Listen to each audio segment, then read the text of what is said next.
Hello there, my name is Tom, I use he, him pronouns, and I am going to be your Dungeon Master for the one-shot tonight. You're probably going to hear me say that again shortly, but this is future Tom, just jumping in. During the recording of this one-shot, we had some tech issues with some of the audio.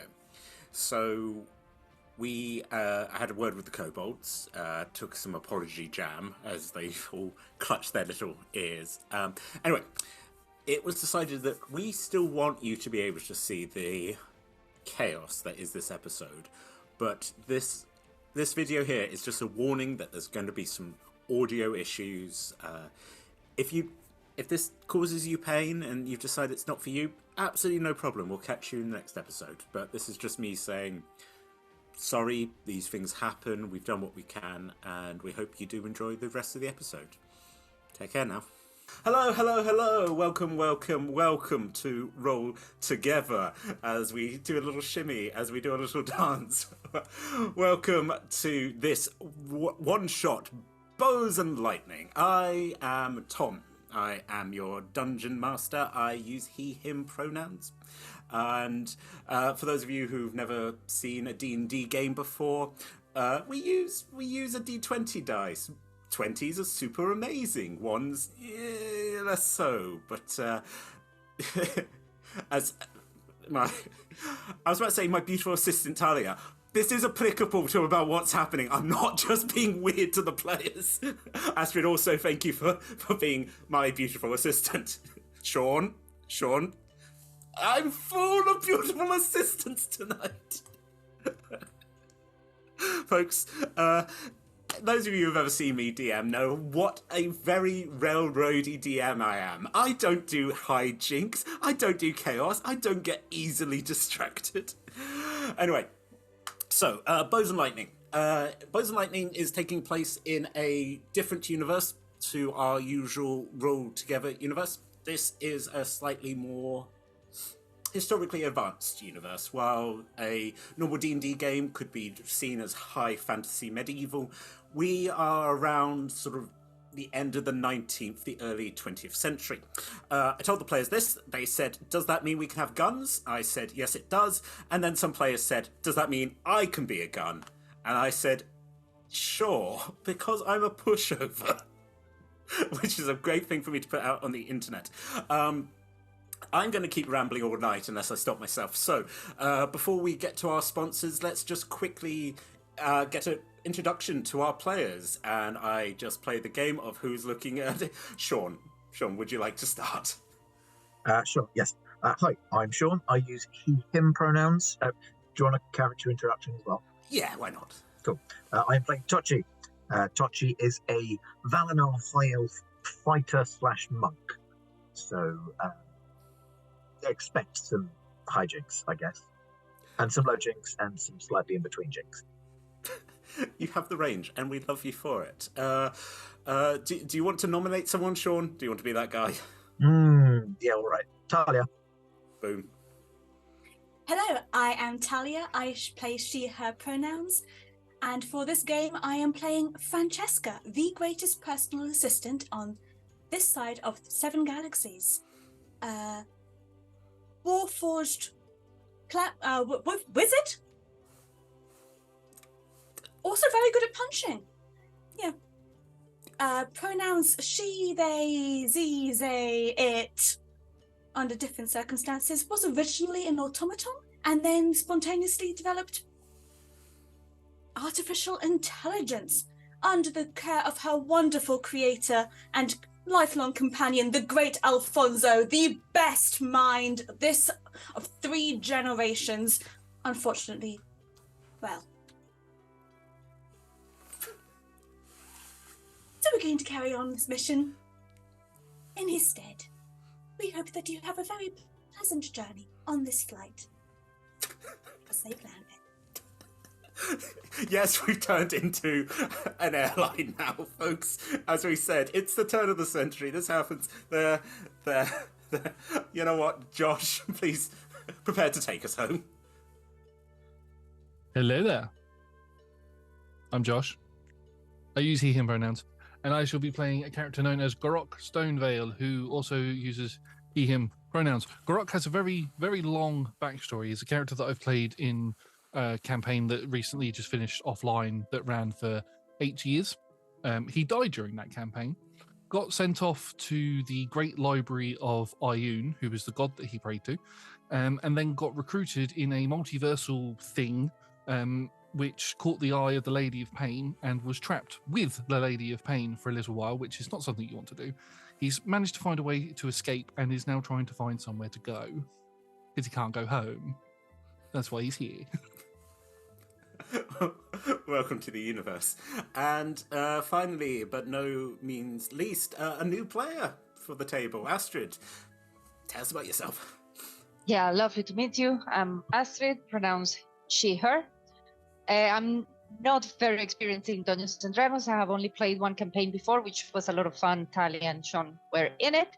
So for this one, I'm trying a new character with some similarities from my one before. Her name is Sora. She is a barbarian, dragonborn, chromatic dragon, and I chose red because I experienced that it's really fun when you can use fire and having a fascination with fires, and my characters just trying to use it as much as possible. So I'm gonna try to repeat that if possible. Lovely to meet you. Very glad to have you here. So now with those introductions out of the way, let's hear from our sponsors and our supporters. Check out our sponsor, Phoenix Dice, for carefully crafted click-clack math rocks for use in your favourite TTRPGs. Phoenix Dice work with recycled goods, meaning their products and packaging are all made from sustainable materials. You can go to phoenixdice.com to check their entire selection, and if you put !dice in the chat right now, you can enter yourself into a raffle with the chance to win some dice for yourself. Big love to our D20 Club on Patreon. They're great. You're wonderful. We love you so much. And they help us keep the kobolds in line, which is very important. They get up to all sorts of cheeky jam-related activities. Anyway, the D20 Club, they've created a fan Discord where you can come and chat about all things Roll Together. And they've created a wiki page to help you keep track of all of our stories, which you can find at rolltogether.fandom.com. You can join and be as cool as they are from as little as one of your local currencies per month by following the link in chat or in the description below. We are delighted to be supported by Idle Champions of the Forgotten Realms, a Dungeons & Dragons strategy video game that brings together D&D characters from novels, adventures, and multiple live streams into a single grand adventure. You can select your heroes and formation, then battle through waves of monsters for free on PC, phone, PlayStation, Xbox, and Nintendo Switch. And if you put !code into chat, you'll get yourself a free Electrum chest. You can find us on Twitter, Facebook, Instagram, Threads, Blue Sky, and TikTok by searching Roll Together RPG, or by following the links in chat or in the description below. If you can't join us live and want to see our previous adventures, you can catch up straight after on YouTube or on your favourite podcasting app by searching for Roll Together RPG. Finally, we run queer-friendly tables and encourage and support trans and GNC players and characters in our games. Our players and DM may portray characters that are of a different gender to their own. We aim to avoid misgendering but acknowledge that it does happen. We welcome corrections and have a company policy in place for correcting people on pronouns. Check out Safety in Chat for content warnings and some of the safety tools that we use through the TTRPG Safety Toolkit. So, with that out of the way, let us begin. We are very excited as a town here in Maybury. Now, we here in Faerun are able to see some true wonders of the celestial sky, and tonight is no different. Our astronomer royal, if you will, Ogreville, tells us that tonight there is to be a meteor shower, and well, all the great and the good of the town are gathering to just wonder at the possibilities. Now, people have been talking about the possibility of things coming from space, but the chances of that are, well, astronomical. Well, that's pretty much the way that the mayor has explained as the opening speech. And for those of you who are in the town of Maybury, this is a nice little break from your further adventures. There isn't any violence here. We are here with Sora and Tochi. Just how do you think your last mission went? I think I don't want to speak for Sora, but Tochi probably considers any mission in which things were punched and fell over to be a success. Sort of like Smash too. Smash good. Smash good. Smash. The mission where you got to fight a few invisible foes and just. For those of you who watch the stream, know how much we all love punching ghosts, and it has been a success. So, coming to the town of Maybury is a lovely chance for you to have a bit of a break, to have some downtime. This is very much the feel of a carnival. As I said, a turn of the 20th century style carnival. There are little booths, there is food, They haven't quite got round to like building a Ferris wheel, but it is the sort of thing like they're like, I suppose we could put you in a wagon and ride your. Oh no, that's a bit ridiculous. Is there karaoke? Did you say it was that carrot cake? Karaoke. Oh, karaoke! Yes, of course there's karaoke. Toshi, you've introduced it. What, my friend, is going to be your song? Oh, great. Okay. I think Tochi is singing Somewhere Beyond the Astral Sea. Ah, it's a classic and a beauty. Please roll a performance check for me. No.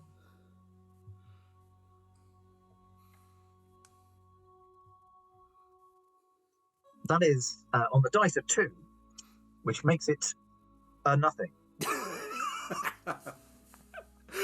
Oh, it's almost like you're not even trying. For a complete... I like to treat my songs like I treat my foes. I murder them. Yeah, I think for the fact that it's a 0, again, it's the beauty, the nebulous nature of art that you've cycled round from out of tone to people. People weep. They do not know what they hear. It's... Folks, in a show which might be getting a little bit, like, horrible and, like, astral sea, we've got our first eldritch horror here, which is this song, Beyond the Astral Sea, as everyone just weeps uncontrollably. I think I'll even go so far as to say you shut down the karaoke booth. Like nothing can, like, it's almost like the person who's been joining you on piano kind of slams it shut and is like, no more. I have gazed into the void and the void has gazed into me. Takes you by the hand and is like, thank you, master, maestro. Thank you. The mayor's like, excuse me, that we're not quite. Okay. We need to find something else for us to do this evening. Sora, that just happened. What? Were you just listening to that, or is there something else you'd like to do at the carnival to try and, fill your time? To be fair, karaoke is not that bad. Can always go, this girl is on fire. It is. I think that's it. You managed to get that song in. Toshi was like, stand back, y'all. I've got some. It's that Back to the Future thing of like, you don't get it, but your kids are gonna love it. Yes. So having shut down the karaoke booth, again, there's food on offer. It's starting to get dark. Ogreville, the astronomer, has set up a very large. Again, Ogreville is a gnome, so very small, and you can imagine what a steampunky telescope that they've managed to make. And again, like, absolutely, like, I was about to say miles long, but, it does feel that way, So there's gears, there's knobs, and Ogreville's up on a little footstool, like, peering in. I was like, oh, no, not quite. Yes, so, as I said, there's food, there's you could go look in the telescope if you wanted, or there's just, Drinks? again, Drinks? go get some I'll get drinks. Cool. What drinks do you want to get? What's the highest proof you got? Oh, well, we've got Scrumpy. I mean, we don't... It's... You roll the dice, you take the chance. You want to go? Two scrumpies then. Marvellous. Roll D100. I'll do this. 81. Oh, God. Folks, I don't know how it's 81%. That's just, it's, I want to say it's like drinking varnish. That's, but again, for those of you who have ever had Scrumpy, not surprising. You wanted strong stuff, and you've got it. I'll tell you what, you two, both of you roll a constitution check, but with advantage, because you're big, tough sorts. I mean, I was going to say, would you consider this being poisoned? Because I do have advantage against being poisoned anyway. That's what we're rolling to decide. The poison of drunkenness. Oh, good. I rolled 2 5s. Which thankfully makes it an 11. Okay, sort of like, I don't think you're completely I almost felt wasted. that one. Yeah, it just sort of bounces off. Sora, what did you get for your con roll? Oh, sorry, from a D20, right? Yes. 11. Not great. Okay, yeah. The second 11. one, 13. 13. Do you have on your sheet if you've got a constitution? I assume you've got a plus. I have a +3. Oh, sorry. So yeah, it would be 14 and then 16. It's a save. 16. So I think you've got +7 on your save. Oh goodness. Okay. Wow. Okay. Oh. So with a plus, so what's that? With the advantage of the first, yeah. But Toshi, who's like, oh, yeah, I almost felt that. Sora, it's water. It's just, it goes again. It might be also the dragon thing of like being like, yeah, okay, fiery, getting, it's. I'm sure if there was like a chili cookout, you'd be like, come on, more. Yeah, you both ever so slightly tipsy on the Scrumpy. You yes. Just quickly, what's your passive perception, both of you? Passing perception, I have a 15. Nice. Mine is 17. Great. So both of you can sort of see, as you're sort of like, you're walking around with your tankards. I said, now this is, because this is more of a, I said, like, modernist, but there's still, you still go to the carnival and you still get your tankards. You're walking around. You notice the mayor, who is a male elf, seems to be like in a heated conversation with a human, sort of dark-haired male human. Actually, for those of you who are watching, not dressed unlike me, white shirt, waistcoat, and is in heated conversation. And as you sort of hear, the human says, "Well, I am telling you what's coming, and you've got to be prepared." And the mayor's like, "Shh." He's like, If you don't let me do this, I will go to the papers with this." And oh, Mr. Herbert, there's no need for that. Does the sort of puts the hand on this man's shoulder, who does the get your hands off me, and starts storming off in the opposite. The mayor sort of clocks you two, and is like, just, and yeah. So slight unpleasantness. You've been in this town maybe a couple of days. You haven't seen this human before. Maybe they've just come in. Yeah, odd stuff, but also, I mean, yeah. Oh, I'm going to go to the newspapers. There's always someone chasing the story. I just love that wasn't a plot hook or anything. I was just like, there's just a disagreement with a mayor. I just blooming hate mayors. Cool. Dora, what do you think? Should we follow that? Yeah, could be fun. Always like gossip. Gossip fun. Absolutely. You two fall into step and start following the Mr. Herbert, who sort of turn. I think clocks you. It's like, yes, can I help you? You just sort of, sorry, I forget my manners. Are you enjoying the festivities? Oh yeah, grand. Alcohol good. Oh, looks. Yes, actually, in my experience, alcohol very good. I'm particularly enjoying this pint striper. Oh, you've gone to the pine striper. That's delightful. I prefer more of a smoky whiskey, but I'm sure what you've got is very good. Apologies, I think you caught me having a word with the mayor there. It's just looks you two don't happen to be of the adventuring sort, do you? We were more of the fighting, get paid for it sort. Oh, And smashing sword. oh, You that's ask, we smash. a big like. It's a smile, but it's not sort of a happy smile. It's sort of like, yeah, okay, all right. I mean, what's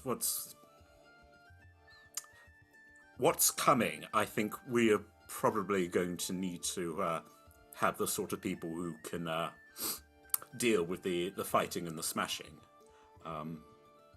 Actually, come with me.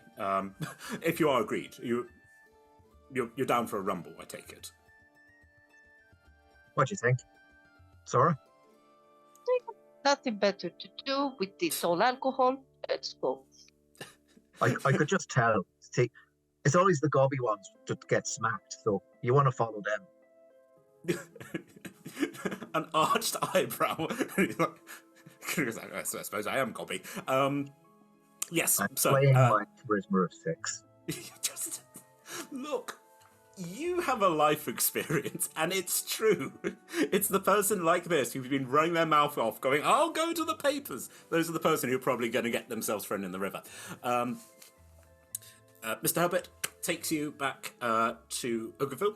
He was like, "Oh, good evening. Are you here to write it up for the paper?" And, yes. Do you mind if I just? Oh, of course. There's some very exciting things to see. Yes, I'm sure there are. Puts his sort of eye to it, starts adjusting it, and it's like, actually, I think this might be easier if I show one of you. Do one of you want to look? Go for it. Yeah, me. Yeah. Me, look. Yeah. as you put your eye to the eyepiece, can you please make? Well, I suppose if you're being helped, perception with advantage. Perception. Second.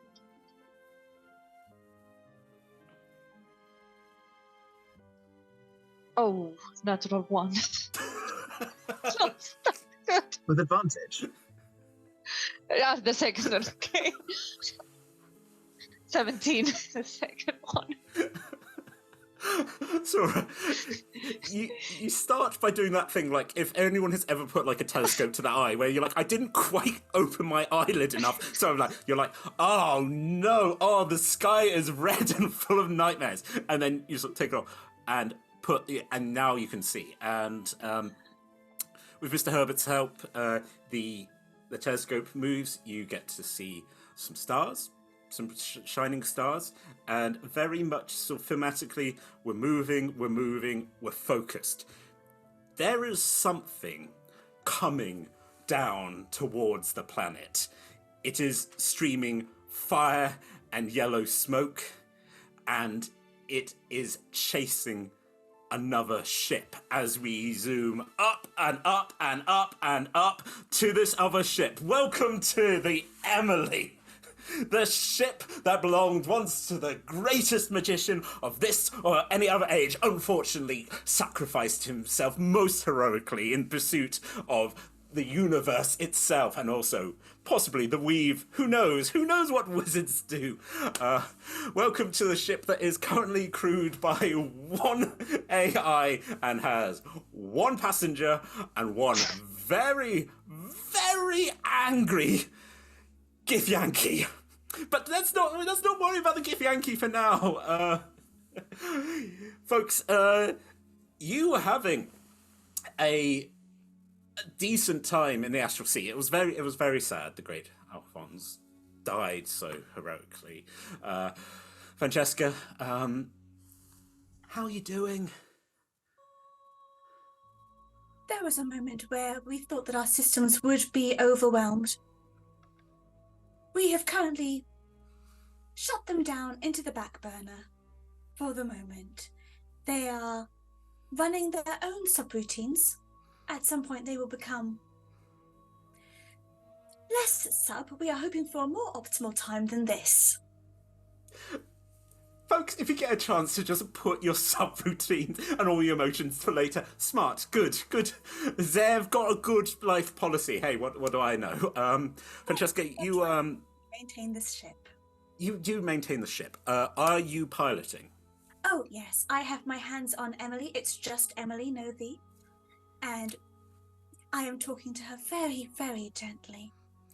Come on, we can do this. Everyone remember to sit down. Please put their seatbelts on. Refrain from any sudden or thrashing movements. Thank you very much. We hope you have a very pleasant journey. And then I'm going to go and do my... As Emily is shaking, this is full Star Trek, like things are flashing, but Francesca's just like, welcome, everything's fine, you know, just the seatbelt light. Why a great Alphonse put a seatbelt light on, switches on. Yes. I tell you what, Francesca, would you, I'm trying to think, would you like to make a dexterity roll for you handling Emily? I would. I am proficient in space vehicles. Then I should let you use your proficiency. Fantastic. So, dexterity. I am... Remind me what I'm rolling again. Roll dexterity. So that was a natural 20.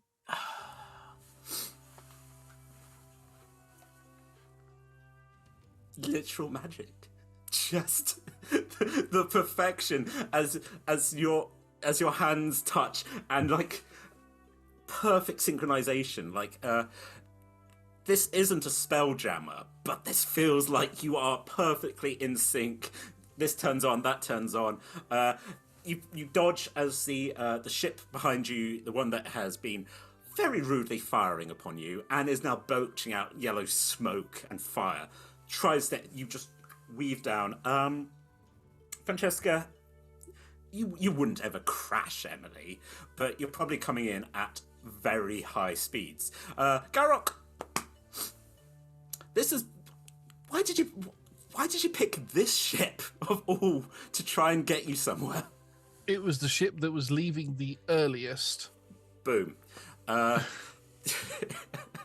Unfortunately, you never got to meet the former master and commander of this ship, but the flight attendant slash pilot slash concierge slash entertainment, as we gesture, was very amenable. Yes, you have had a very difficult time out in the multiverse, and I mean, where were you hoping to get? What was your ultimate goal? You're trying to get somewhere. What did you want? Somewhere nice and quiet. Somewhere that's not, really, you don't really get much in terms of ships from the Astral Sea or multiversal travel, or, just some sort of backwater place where I can get lost. Absolutely. I mean, it was a little bit strange for you that you seem to have slipped into a universe which is more advanced than your own.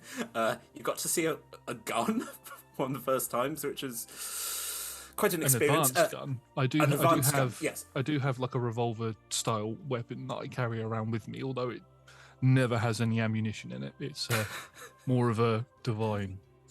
focus. Oh, wow. Okay, as a cleric, you do the gun carter. Okay, folks, we're learning a lot. Yes, things were going relatively smoothly.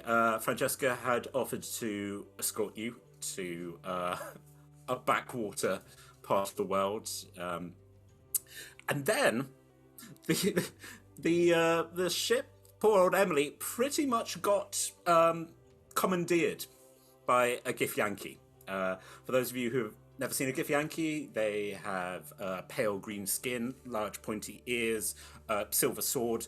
A lot of time they have a red dragon. This one doesn't. This one is very, very rude, as Githyanki has a habit of being. Very loud and very has pretty much accepted that they're now in charge, and informed you that you were going to go and you were going to track down a ship that they cared about. Which has now resulted in you being chased by this flaming ship. Garrock, are you going to sit down with your seatbelt on? Well, I did kind of wonder why there were so many seatbelts on this ship. I was expecting, the one that goes around the waist and then maybe the ones that go over the arms. But for some reason, you've got 2 that go around the waist, 2 that go around the arms, 1 that goes around the mid area and connects to the others, and then there's 1 that you can put your head in as well, so there's no throwing around. Yeah, so it sort of keeps you stuck to the back of it. You are now perfectly secure in this ship. The Githyankis.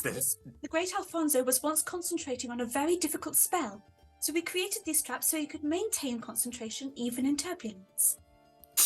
I don't care about the great Alfonso. I care about us getting that creature. Can you not fly this any faster? You've been allowed to journey on this ship because I thought it was entertaining. This is not entertaining anymore. Sit down, put your seatbelt on. Make a persuasion roll with disadvantage. I shall cast guidance from a distance. Ooh. I think it touches it. D4? Yeah, D4, I think. At this level? Yeah. 19. 19.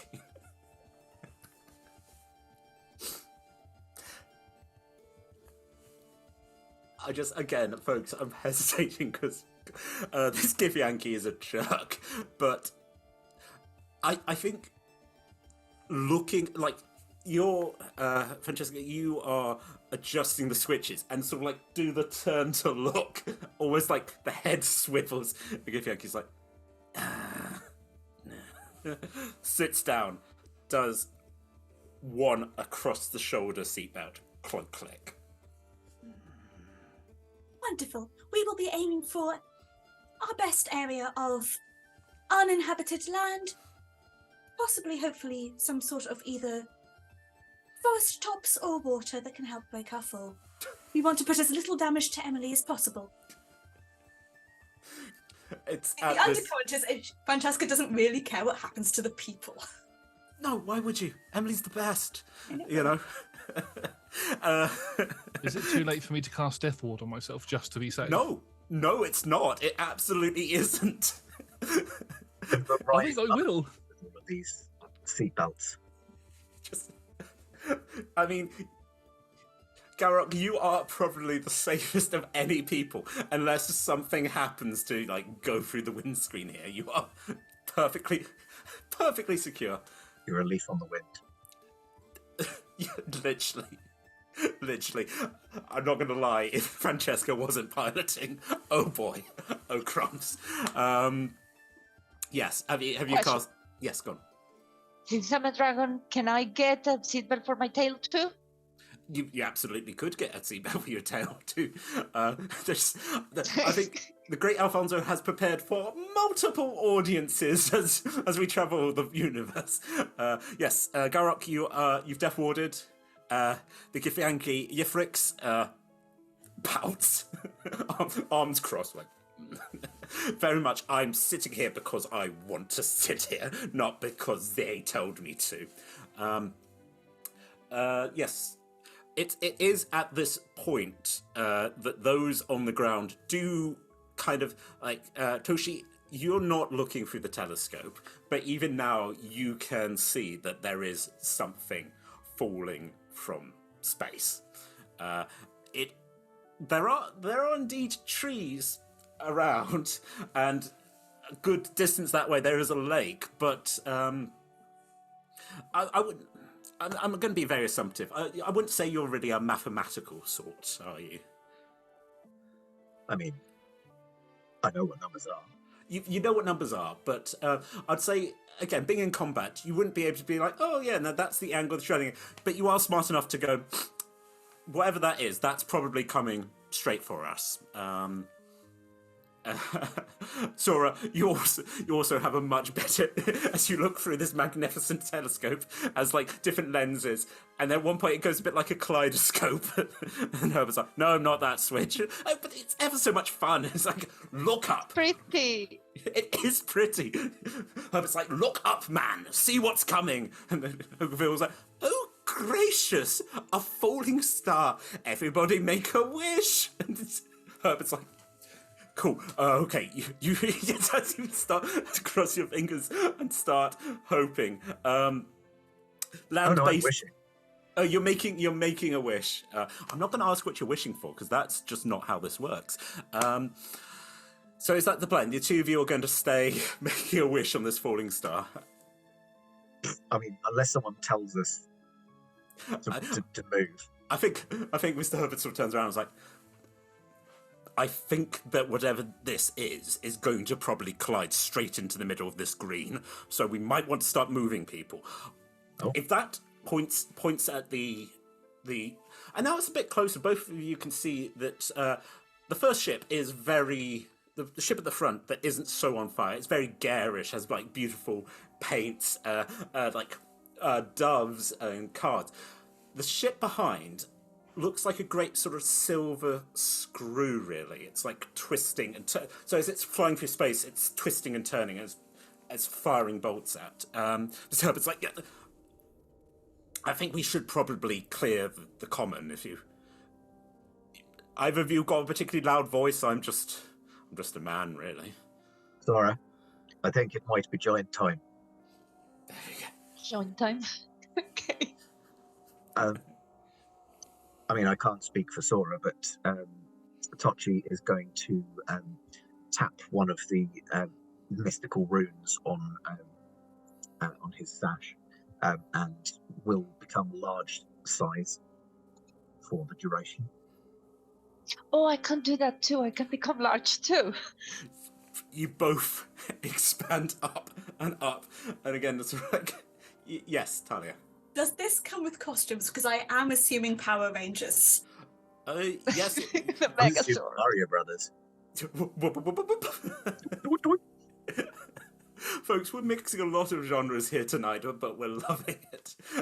Yes, so our two land-based heroes expand up, which does get people with, they're like, oh, marvellous, the entertainment. So it starts being like, you need to leave. Looks up at the two of you. Shout, do something. We need to get the people out of here. Get moving. Come on, show's over. Piss off. as you bellow, piss off. Sora, anything you'd like to yell at the people who seem a bit confused by this? Space for the tail. Let the tail move. Two very different ways. Sorry, your tail just starts swinging. People are like, oh, gracious. What do you want to... Sora, roll persuasion with advantage. Toshi, do you want to say intimidation or... What do you feel? Are you trying to be nice to people? Are you trying to scare people? I mean, I do have advantage on intimidation, though, so it's probably my best shot. I think the fact you yelled piss off. Oh. So I have a -1 in persuasion, but I got a 14 and a 20. The second one was a 20, natural 20. So it will be a 19 because of my... I mean, I'm going to respect the natural 20 as well, where people are very concerned about your tail and start clearing off as your tail sweeps back and forth. Toshi? So I rolled an 18 and a 20, so with my -2, that turns into an 18. People are also very concerned about your non-existent tail. And indeed, we're sort of like, they kind of look to the mayor, who's also like, yeah, no, absolutely, let's all look at... People start clearing out of this as we zoom back to the Emily. Okay, Francesca, you're coming in hot. Okay, so you could probably try and collide with the trees, but that's going to damage. But, okay, and this is wild. If you could drop the landing and come in, you might able to actually... It might do a bit of damage to the legs, but you might actually be able to land Emily rather than going into a tree. What are you thinking? I'd like to do that. And following one of the Great Alfonso's prime directives, there seems to be a slightly backwards planet. I would like to try and avoid doing as much harm to the inhabitants as possible. As well, it would make him sad to see this if they were hurt. The prime directive popping around in your brain. Yes, once again, please do make me a dexterity roll. Again, with advantage, I think, because of that nat 20.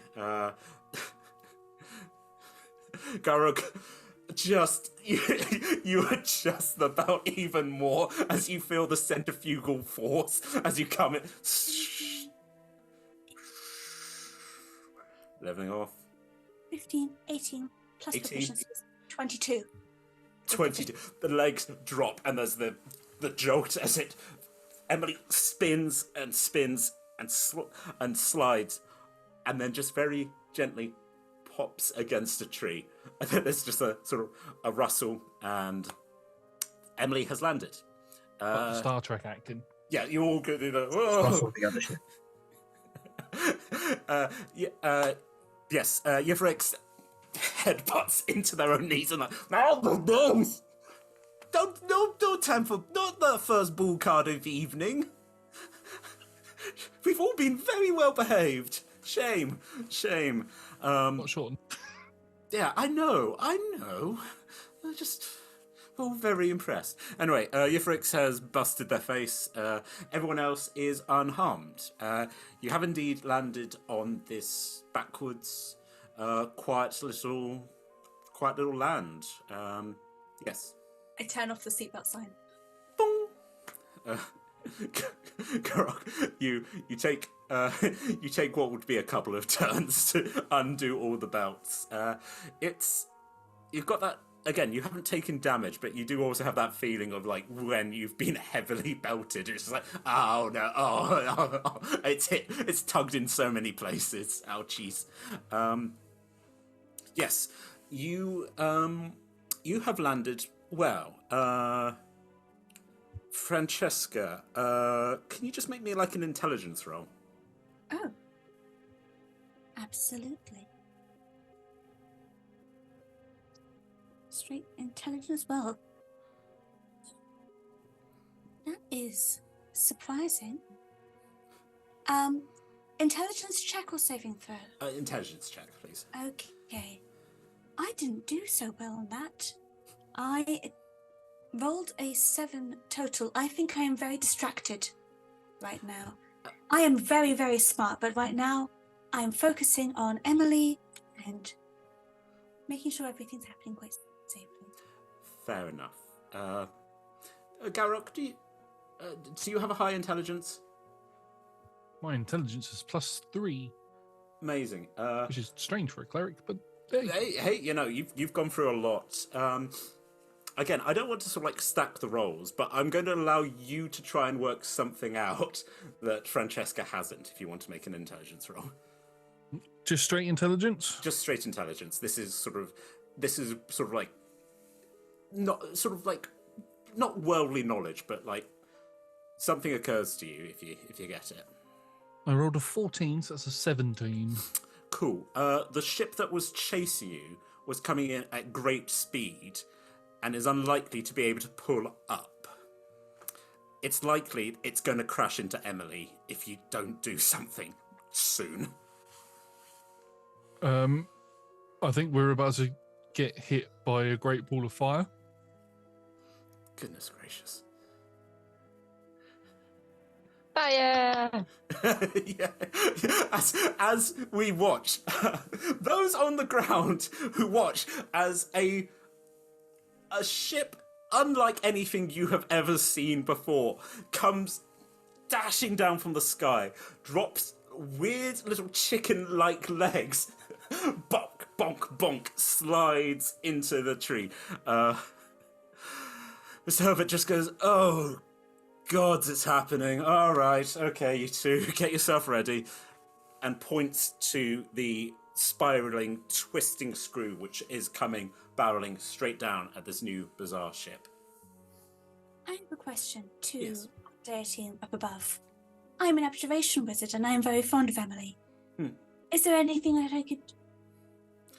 What do you think you can do? I have feats, but I also would like to try and avoid using my long rest feats if possible, so I'm just going to... That's fair. If you were to use your long rest feat, what would you use? I do have my arcane wards that I could create. Now, it is on myself, but I am also currently connected into Emily, so we are vaguely the same being right at this very moment. I think that's fair. You are connected. Hang on a minute. You say that you're the same being? Yes. When needed to be. Would it be at all possible, DM, if Hello. my item can glow? Let me just tell you what the item's called. The necklace of prayer beads will glow. One of the beads will shatter. I'll just say to Francesca, just go along with this. Everything will be all right in a little while, okay? If they both count as the same creature, I'm going to cast Wind Walk on us. which turns myself, Francesca, the ship, because it's connected to Francesca, and our Githyanki friends into a gaseous form. Wonderful. You turn an entire ship into gas. You know what? Yeah, okay. Francesca, you have the brain the size of a planet, and you start clicking through. You're like, right, I could do this, could do this. You then, if Gore casts it, you sort of feel yourself becoming ethereal. This is magic. This is the sort of magic that you probably haven't experienced in a little while. This is proper, the great Alfonso, no cheap conjurer of tricks, but sometimes it helps be able to misty step from one box to another, and then everyone be like, ah, yes. The more backwards planet be like, oh, yes, actual magic. Yes. I dedicate one entire subroutine to recording the experiences. Which you can then put aside for later data analysis. Yes, for those of you on the ground, in a matter of seconds, you watch as a impossible ship lands, shakes, and then just vanishes into mist. It is at this point that the other ship comes in at such great speed and just crashes into the ground, throwing up dirt, soil. Fortunately, no humanoids who everyone has pulled back. I'm probably saying this is about 60 feet away from where you were standing and having moved back, still in giant form. The ship as a screw just sort of it's straight down now, embedded in the ground. There is silence, and this silence lasts maybe 20 seconds, and then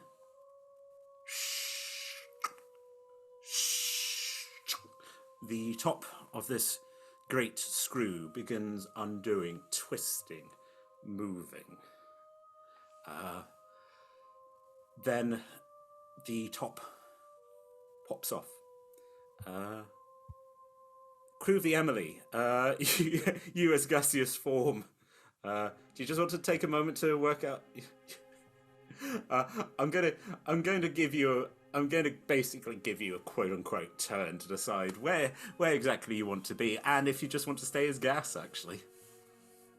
The one downside to being a gaseous form is it actually takes us, I think, a minute to revert back to our normal forms. So Hey, I'm willing to say that this is all taking a minute as you just for those of you on the ground where you're just like, Mr. Herbert's like,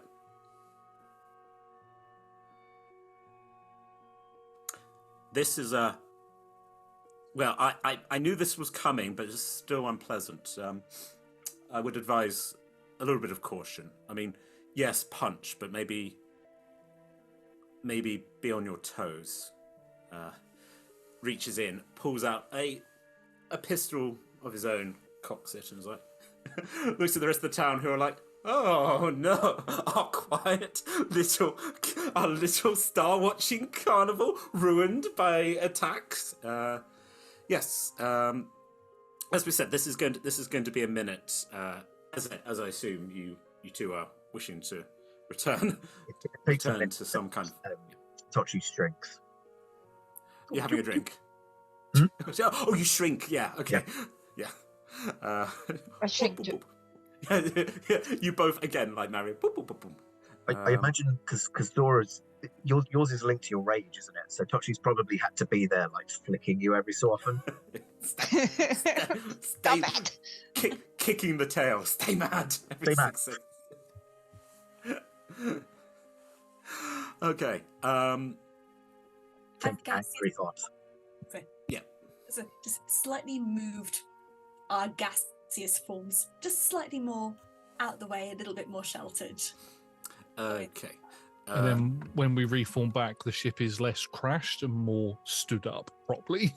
The ship has righted itself. Yeah.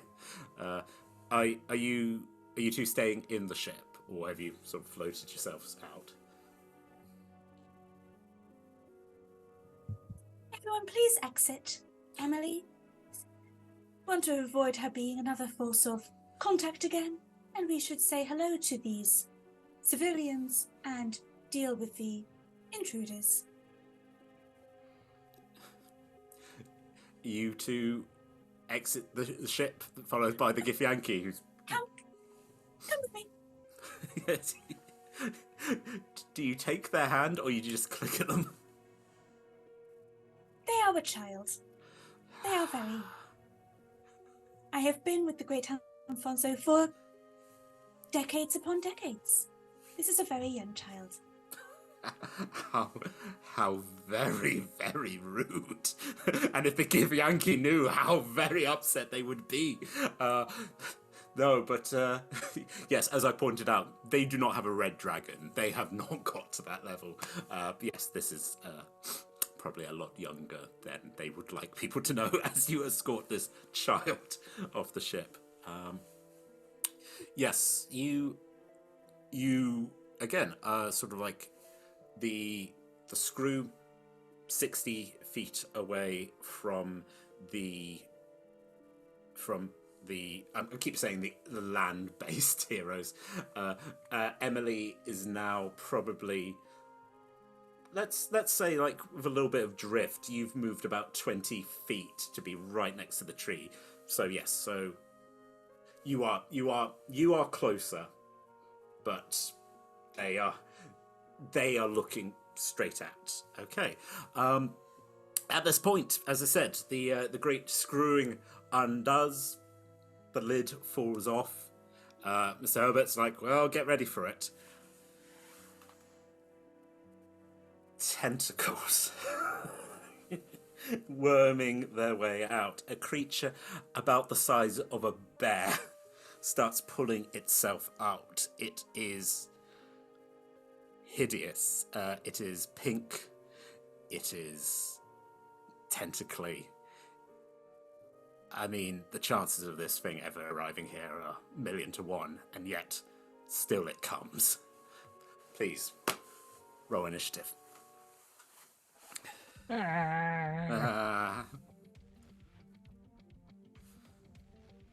Here's my dice.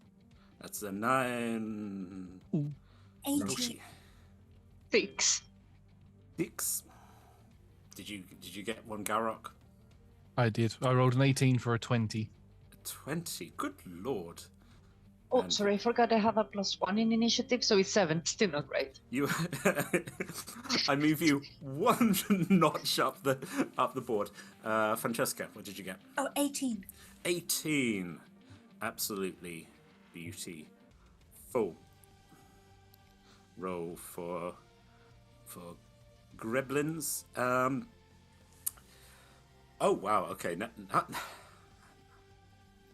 Garrock, did you roll a 20 or did you get an 18?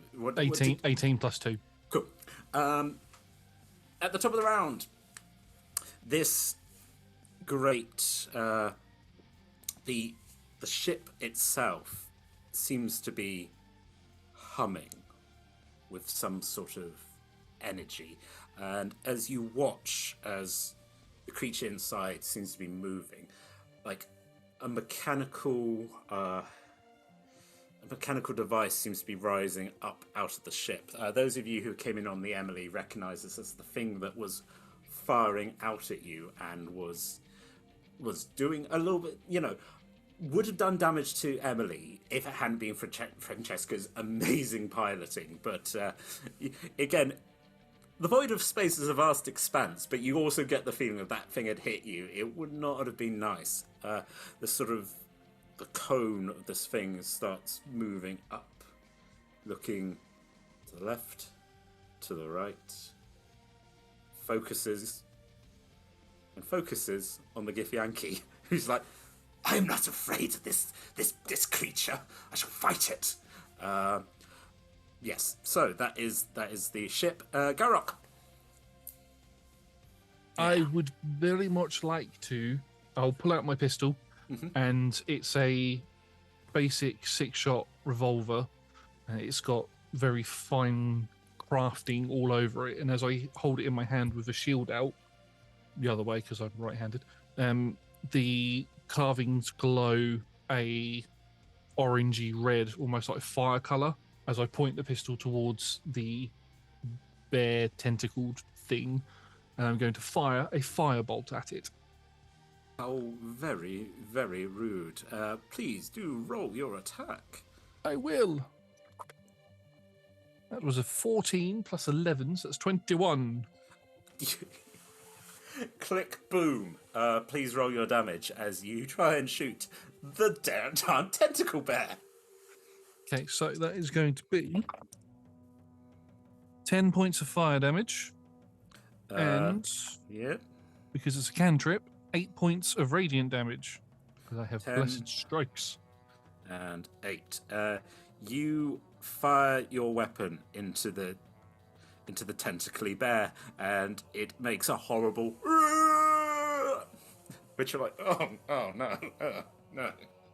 No one, like a video game. No one enjoyed that. Yes, you do damage.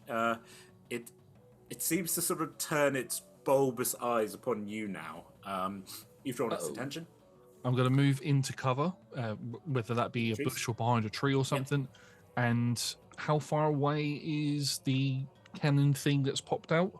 That is from the ship, so that's sort of, yes, it's the ship's 20 feet away, so it's technically, let's say 50. It's like 17. It's sticking out the side, sort of preparing. I don't really want that firing at us at this closer range, and I'm going to hold on to my amulet around my neck and say a prayer to Ayun as an axe appears next to the cannon. The head of the axe looks like a book with an open book with the blade sticking out, and it's going to cut down into the cannon as I cast spiritual weapon. Do it. At 2nd level. Do it. So that's another 18 plus 11, so that's a 29 to hit. That certainly does hit. That is going to be 10 points of force damage. You bring your bookie axe down upon this cannon, and it dents the cannon but doesn't break it. It's Yes. Francesca, I don't know if we want to take this cannon out first. Hopefully the locals will come and help us with the bear thing. That is an idea. And I'm going to end my turn there without saying any really bad puns, because this character doesn't do that. Good. I appreciate your staying in character. That must be unbearable. It's really Folks- hard. Folks, I don't boo card, but a boo card has occurred. That indeed, Francesca, it is your turn. Actually, just quickly, can you just make me like a history roll? Oh, I can do that. That is a 26. Cool. You've been traveling around the astral sea and the multiverse for a little bit of time. You've never seen one of these in person, but you have when your esteemed colleague, the great Alfonso, in the downtime, been hearing tall tales. This is a creature who's known as the Starspawn. They're tentacly, they're wormy, they're not nice. And some would say they're inevitable, but I mean, that bear just seemed to take a really strong blow to the face, so I don't know. I think of all the people, Francesca would have been the only person who would be like, I know what that is. And it turns out, yes, you do. But please, it is your turn. I would like to see if I could find an angle where I could get both the Starspawn and the cannon in the same line. Absolutely. That shouldn't be too difficult. I think as you you shimmy shake, it's sort of like you start line it up. The cannon is aiming at the Githyanki, so I think I will say maybe it's 10 feet of movement roundabout as you sort of like up, down, and you know. I don't know why crouching is involved in, like, as you sort of like, yes, you are now perfectly lined it up, so you would... Jessica is 7 feet tall. A lot of things involve crouching. Yes. The right D-pad in and just... Yes, as you do some crouching, you angle it perfectly that if you're going to be firing something that you can go straight, yes, you could hit both a cannon and bear. Fantastic. So I'm going to reach out my hand, and then the palm splits open slightly, and I'm going to cast Lightning Bolt. Beautiful. Bad level. Please roll. That is... I can read... Oh, my spell track. That is a 25. That is going to hit both bear and machine. Fantastic. And I do have enough. Well, I do. That is then 8d6 lightning damage. 6, 10, 15, 17, Damn. 20, 21, 23, 33. 33 of... That's shocking. Couldn't not do it. Sorry. Sean, you're being very well behaved this game, and I appreciate it. You do indeed fire off 33 points of electrical damage, which straight into the cannon begins sparking and shaking. The bear falls back with a cry, temporarily disappears back into the screw. I mean, it's massive. It's not hidden, but it's that sort of thing. It's almost like you knocked it out of its chair. Yes, very. I think, as the kids say, very spicy. Well done. For my bonus action / talking is free, I would like to try and move this Githyanki behind me somewhat, going, a seasoned combatant and adventurer also knows when to make use of allies, and when not throwing oneself into danger is the most intelligent course of action. Cool. Are you intimidating or are you persuading? I have literally just turned my head around fully. Okay, so let me think. As Tom, probably intimidation. Eep. Oh. Sorry, my cat is on my keyboard. That's on the keyboard. That is intimidation. 14? I will roll. I was looking at the stats. Yeah, I rolled an 8. So,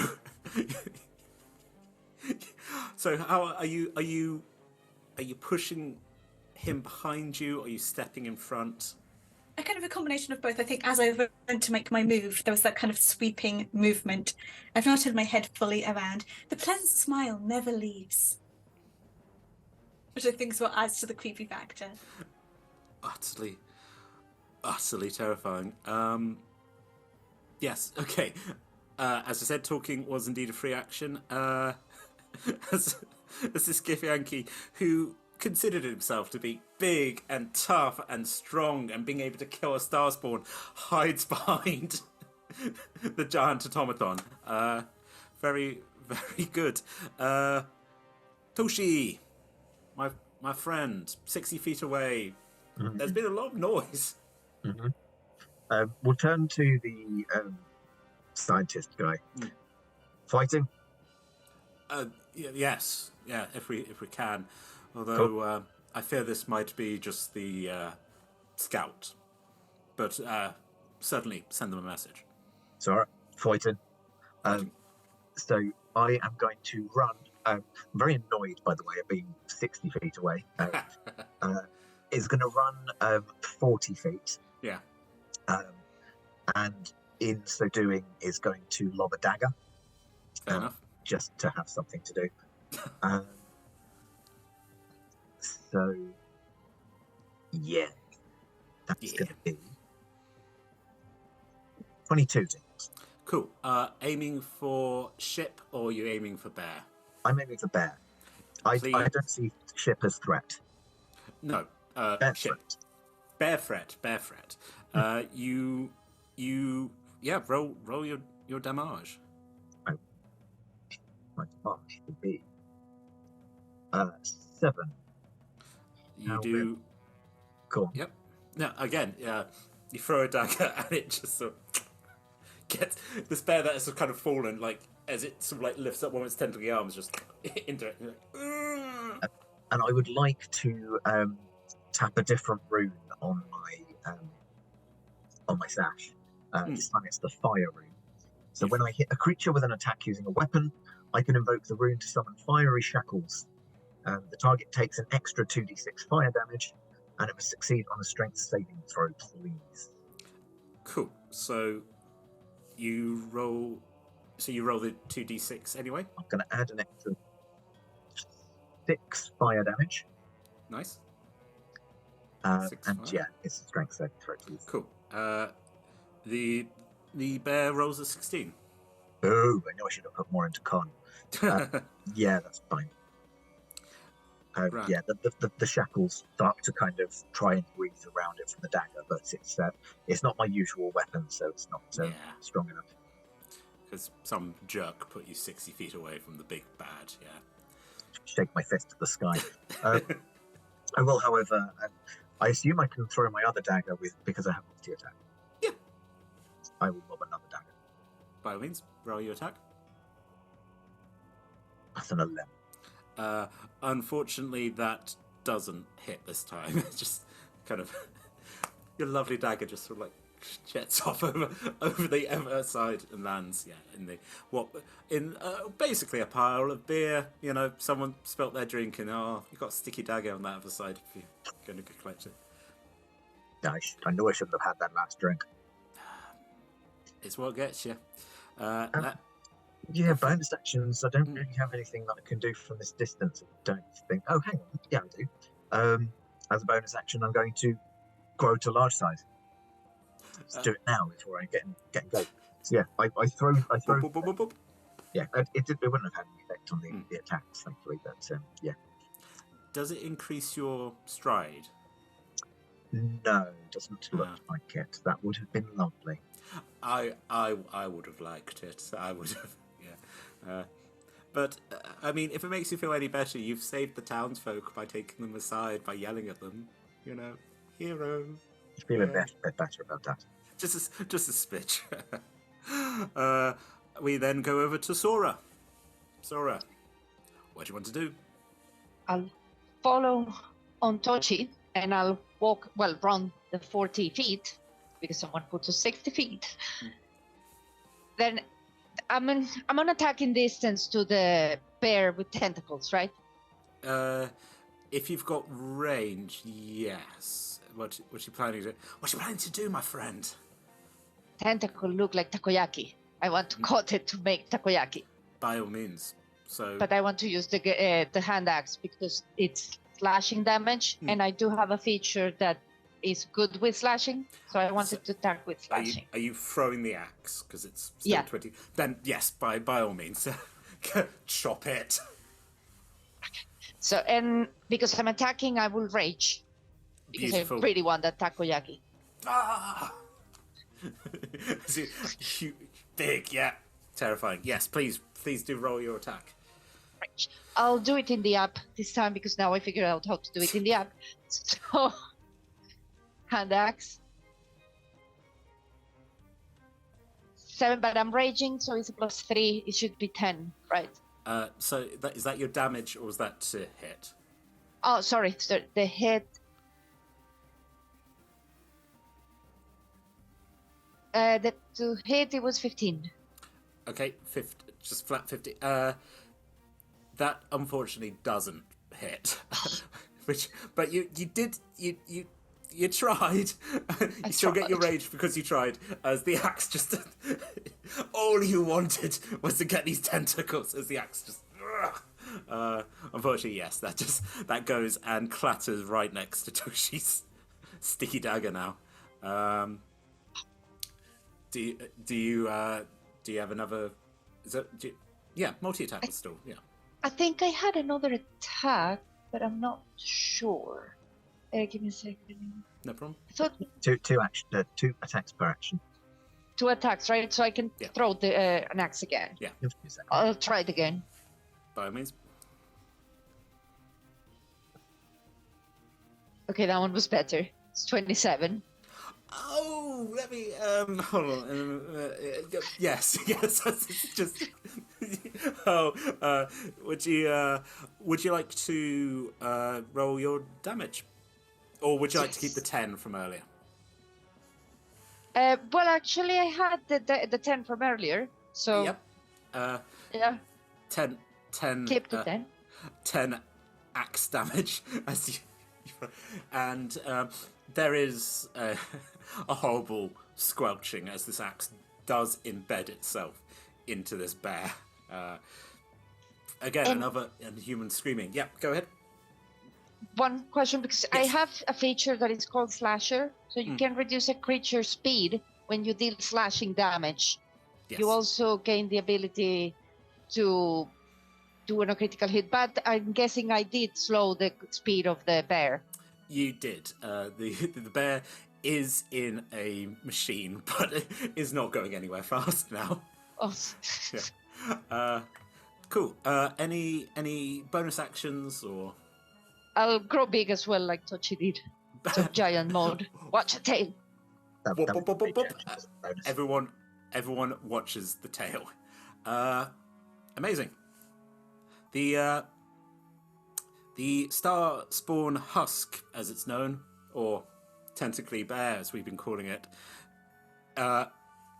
manages to right itself again. There is dagger wounds. There is an axe currently embedded in its chest, and it looks at the two fighters, and you're like, doesn't like things being thrown at it, but I mean, it's got a point to be made. You see the tentacles moving, twisting. the cannon starts is charging. Let's. Oh god, it's. Hey, Talia. Does a 23 hit? Yes, I'm going to cast shield anyway. It won't do anything, but it will help. What does your shield look like? Essentially a force field barrier appears in front of me. It will still be permeable, but what it also does is activate my arcane ward. Beautiful. What does that involve? It's, I think, more... visually, it seems to kind of be an even thicker wall electric barrier. Slight kind of glow of someone else's magical energy in it. And what it's going to do is take some of the damage off me. Oh, good. Absorb it. That's very good, because indeed this heat ray fires and those around watch as the grass ignites as this beam hits and strikes into this this force field. Rolling that, that's been classified as 30 points of thunder damage, but would you like to take some of that off? I'll take 5 points of thunder damage, and all the rest of it is taken off on the arcane board. Sure. So, does that mean you take 20? I take 5 points of thunder damage. Oh, you! As you take 5 points of just... it does have a... do you say anything having done that? Why would one need to announce things?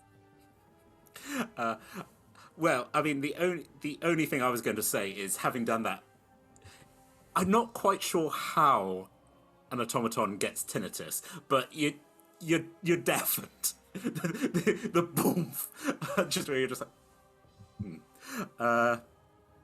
Actually, Garrock, how close were you to? Are you standing within 15 feet of our fair pilot there? I'm standing quite close to Franceschi, yeah. Cool. I've looked at my rules. I realised it's a 15-foot cube. Oh, dearie me. Would you like to take 30 points of thunder damage? Not really, no. But if I have to, I shall. And also consider yourself deafened. And, it's not nice to brag, but, yeah, that Githyanki is very, very unhappy right now. But you can't hear him squeal and whine. Yes, that's not good. But you have. For those of you who can currently hear, that bear is not at all happy. That is not how that works. People get evaporated when the heat ray hits them. I would like to go and reduce Garrock's damage by 10, and I will take that on myself. Because I have projected ward, so I can use my reaction to cause it to take... The arcane ward can take on some of that damage as well. Nice. Thank you. Reduce that by 10, and I will take on 10 more damage. Very, very kind of you. Very, very brave. Yes, that was indeed the Starspawn. Yifrix, the Githyanki, swears profusely, draws their silver sword, tries to go round the side. Again, is very slightly on fire as well because of the grass. Just leap up to run 20 to attack the cannon, and does hit it. Rolling. Does 8 points of damage to the cannon, which looks very, very unwell. A quick time check for those of you at home. Okay. you know what? Let's be risky. Let's do one more turn of combat, and let's see, because don't want to play my hands, folks. These folks have done a lot of damage to this death machine. We are back at the top of the initiative. We have the war machine. I'm going to roll to see if something is going to happen, which is usually the way you play this game. I mean,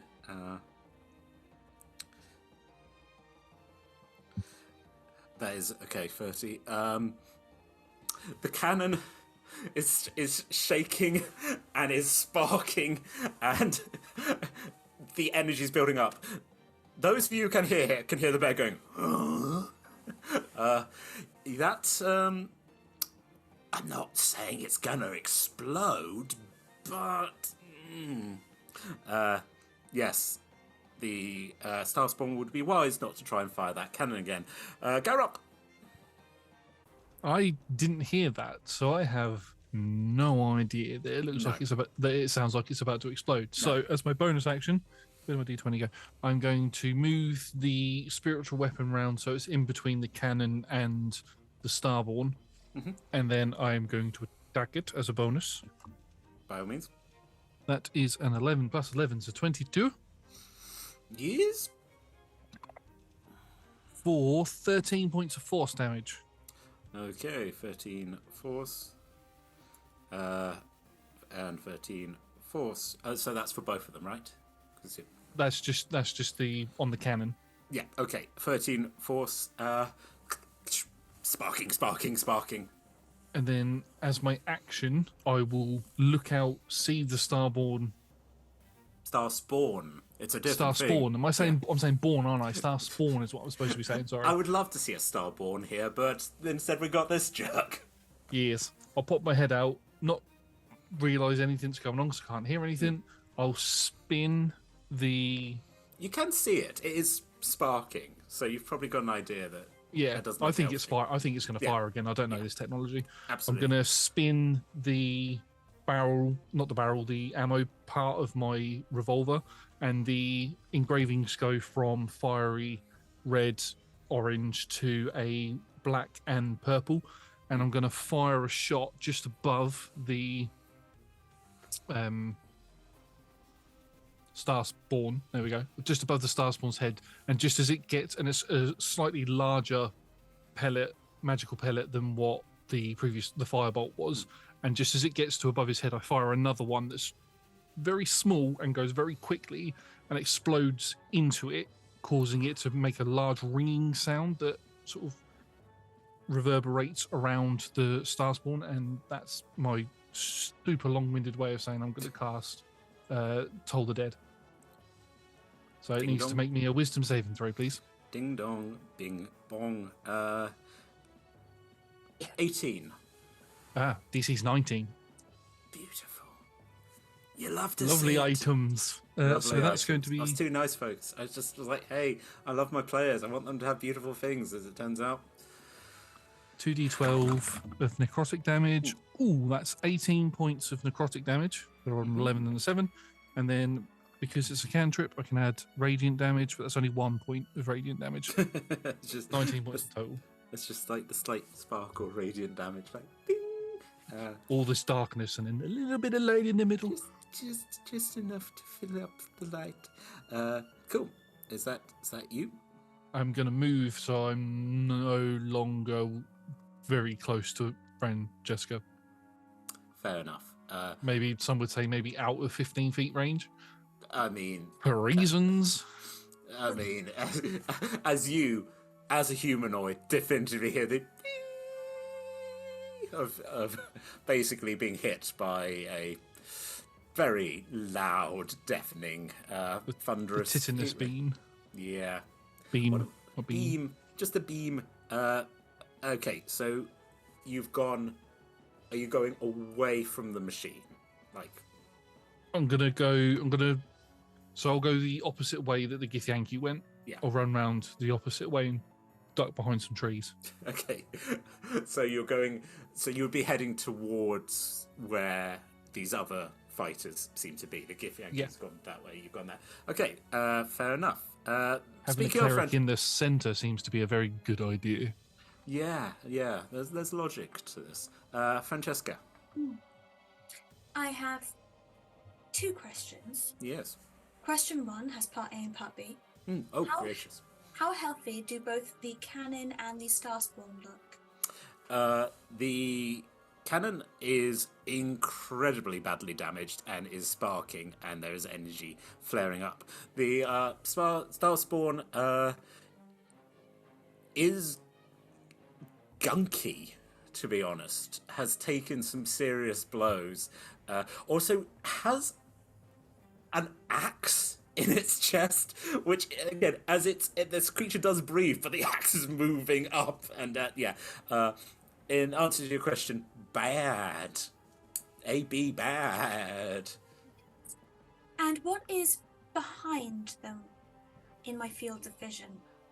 Behind the other side of the machine, there is an expanse where it does seem that these creatures seem to be throwing some kind of celebration. There is various tents, stalls, a thing of there's something that's on fire. It looks like there's been an alcohol fire that's a very high percentage of it's been there's no other living souls, but there are the remains of what was been a celebration. Okay. So when you were encountering things which might explode, sometimes in the realm of physics, what you can do is set off another explosion, and that can then direct the original explosion into a path of your choosing. Interesting. Science, you say? Science. Okay. Okay, Francesca. If it all looks like it's about to blow up now, where there are still, other people around it, yes, I kind of want to use science to direct the explosion at an angle where it will do the least harm. Interesting.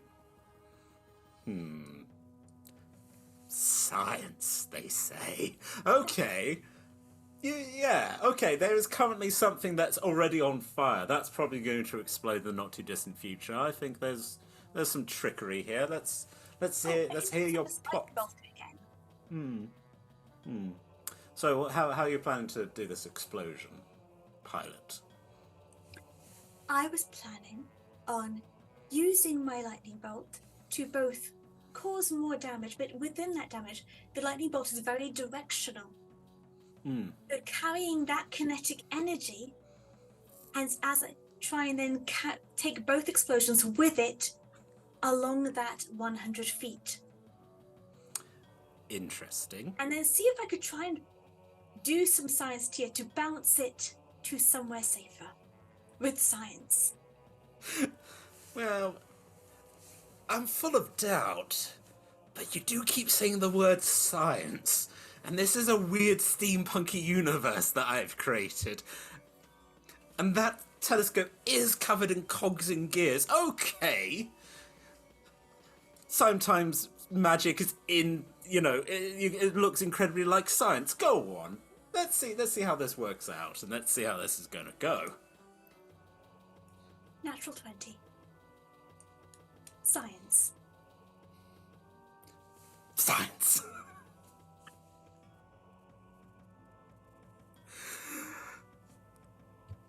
Roll your damage. Fantastic. I am doing this at, let's say, a 4th level. Why? Because I want to. That's 96. 10, 15, 17, 20, 26, 29, 31, 31, 34. 34 lightning damage. Lightning damage. Directionally, science. Directionally, science. Beep, beep. Science. As again, this Oh, lightning. natural 20. Oh, double everything. What was that? 34. I'm not rolling 90. No, 34. 34. Double. 68. 68 points of lightning damage. Run. Science. Yes. Garrock. Yeah.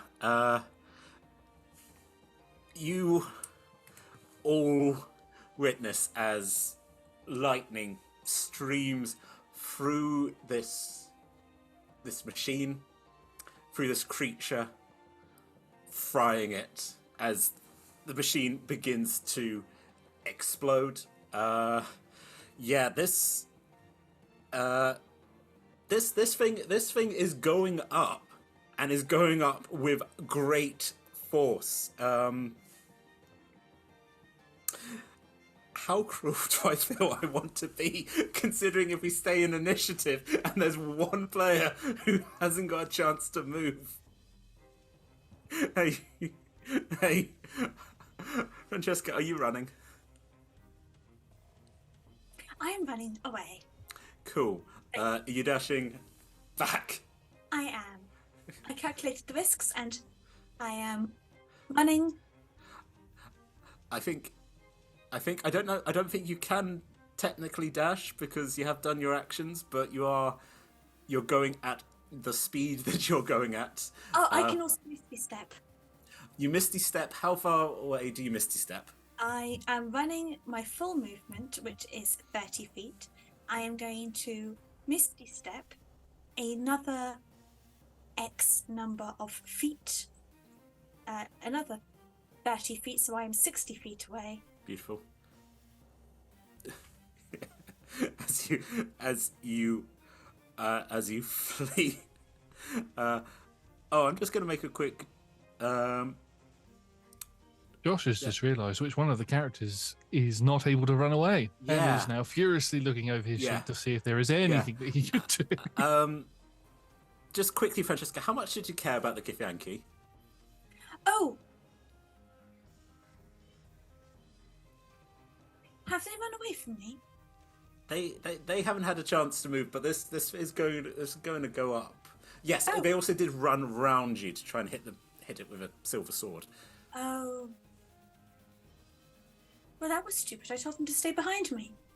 They were deafened, but they were. Well, I'm getting the feeling of them's the breaks. I am very disappointed in everything that they do. Give me 3 seconds.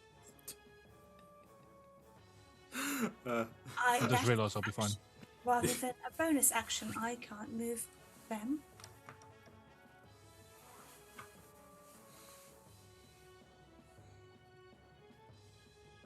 You can't. What? I rolled a natural 20. I am very smart. Can I use... I don't care if the force of that explosion to have been carefully calculated so that it wouldn't kill them, but it would gently knock them out of the way of danger. They can go unconscious, I don't mind, but it wouldn't kill them. Yeah, why not? You insane creature beyond comprehension, this being from beyond the stars. Yes, you decide you're going to catapult this Githyanki, which is, again, as we enter the slow-mo of oh no, this is a danger round, and we watch as the frame by frame, as the explosion lifts your rings up and is going to blast them up across the field. Yes, okay, they're not in a good place. Dexterous. Yeah. So I'm going to see if that catapult into Tochi's arms. The best able to catch them. Well, we're gonna find out now. Tochi, lots just happened. You wanted to punch this thing. You were told to punch this thing, and now that. Also, there is. It's just. Also, there's a green being being flung at you. Are you going to try and catch it? I suppose so. Yeah. Do you want to make some kind of... I was about to say catch check. We all know that. That's all a really big part of this game. What would you? You could make it as unarmed, or you could say a sleight of hand if you're being very dexterous about. I mean, if we're talking unarmed, then that is a better modifier. So Go on. 21.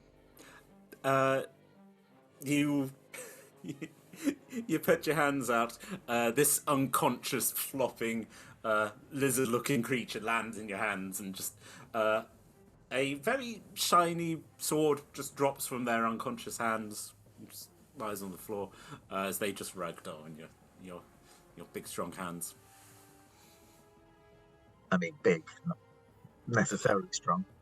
I'm throwing compliments around. You got a 21. You caught this creature. Cool. I'm not even going to say that's your action. I think that's just hey, it's like being given a potion or something. Please add unconscious Kibyaki to your character sheet. Anyway, yes. What would you? Yeah, I guess I've reacted to something like an opportunity attack, but it's an opportunity Catch. Yeah. Okay. Right, as you've repeatedly said, this is a backwater, very backwards, technologically deficient planet. Would we recognise that something is about to explode and be painful? Yeah, I think you're also an adventurer. You've seen explosives. I said this is a slightly more advanced group than normal Faerun, where I don't know if Nobel invented dynamite in this universe, but there certainly are explosives. And yeah, you can say that thing's about to there she blows. Yeah. Also, talking is a free action. Run! You hear being screamed. Oh, Sora, fights off. That way, no. I suppose I'm going to use my movement and my action to turn, heal, and get out of dodge. Absolutely. Running back the way you came. I'm assuming that the thing that we wanted to punch is not.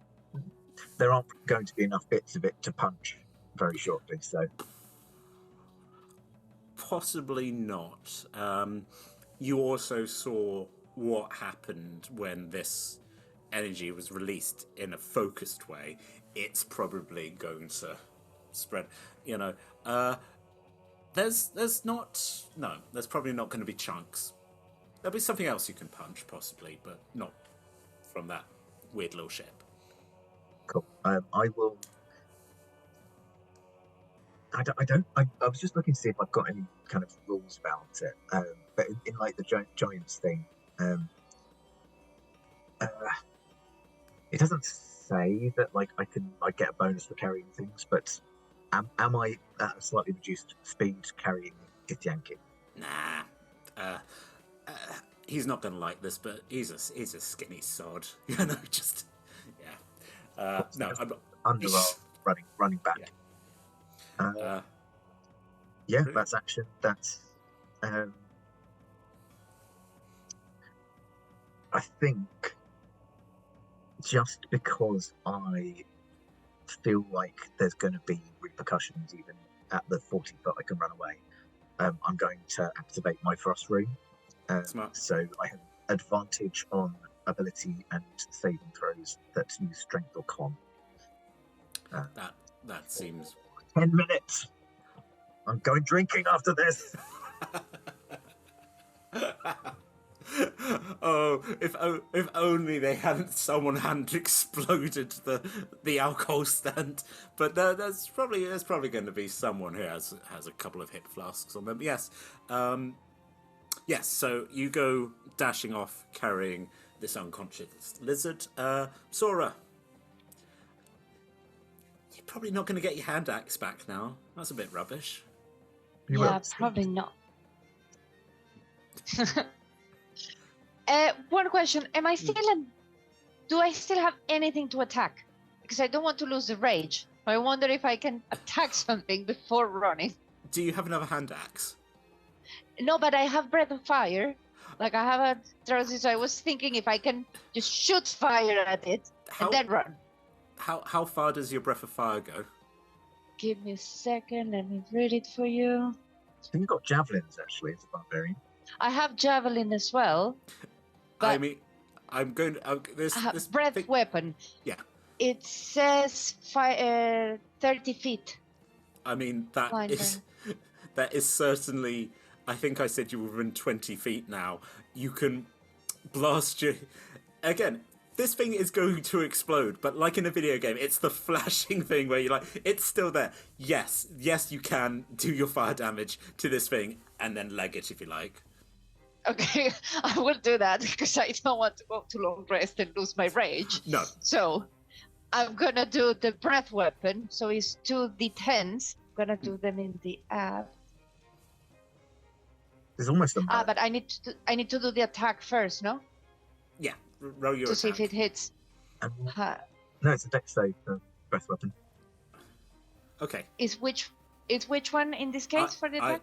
I think I'm rolling dex. I mean, I got an 8, but this is an exploding thing. Yes, so you can do your damage. That's wow. probably not a good idea. That's a lot of fire damage on this exploding ship. That's 18. Yeah, you roast.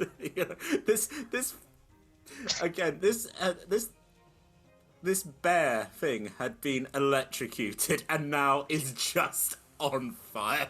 As the explosion is getting bigger now. You've done your damage. You're going to attempt to run. Yeah. Now I'm running, and I do have something with the speed being increased. If I correctly.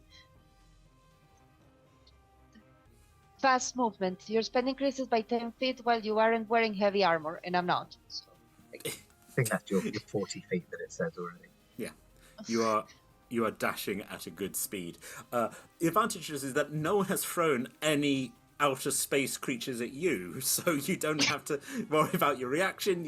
You are nearly step in step with your compatriot, having boiled this ship. Fire! Yay, fire! Again with the fire. If it ain't broke, don't fix it. Garrock, as we come back, you forget about me. No. What you gonna do? This thing's about to blow. I've had my turn, so I can't do anything. Oh, we're at the top of the initiative now, as the it would be the ship's turn. But I'm more interested to hear what you're going to do as this explosion begins. Am I able to move, or am I pretty much stuck where I am? No, you can. I mean, I'm gonna bolt then. Sure. I'll tell you what. Yeah, make me a. Again, you want to kind of do like a luck roll to see if you're going to move in time. Maybe a dexterity. Dexterity saving throw, or dexterity saving throw, yeah, to not be caught up in that. Oh, that wasn't too bad. That was a 16 plus 2, so 18. Amazing. The ship explodes. I'm going to half this damage. I'm going to call this shrapnel damage, so slashing. I will roll some d8s. I roll to do. Cool. Save that. Can you take 16 points of slashing damage as shrapnel and fire? Francesca, remind me, did you... No, you said the Githyanki is saved. Okay, so I'm just like, okay, Githyanki is gone. Garrock gets slashed across the back.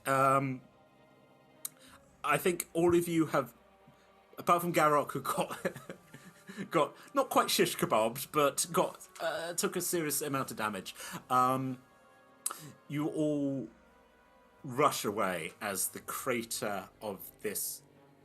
Oh no, I realise I haven't considered everything that's on the battlefield. Emily. Emily's? Emily's, do you have anything that's going to protect Emily from an exploding war machine? The fact that I said science a lot. You did, Talia. And you know what also is science?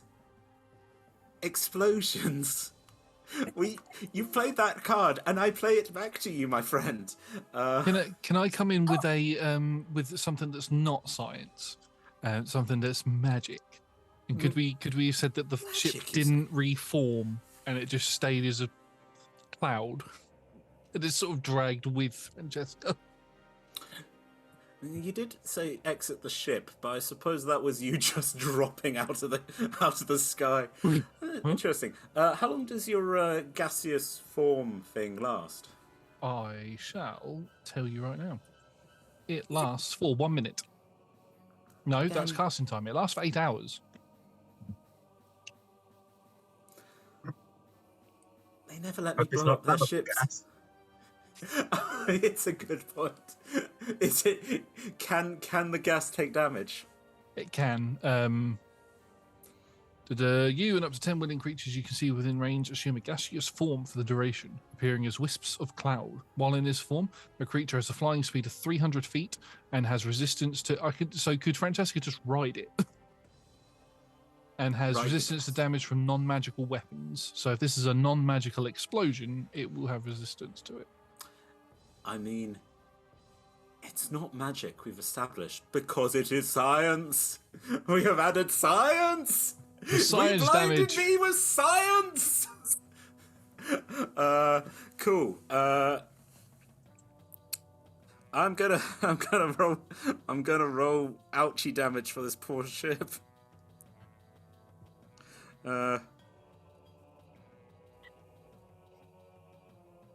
Cool. 60 points of explosion and shrapnel damage smash into this. Again, I know we just introduced Emily. Not sentient, but probably not happy, but probably not enough to destroy Emily, but weirdly enough to disable her.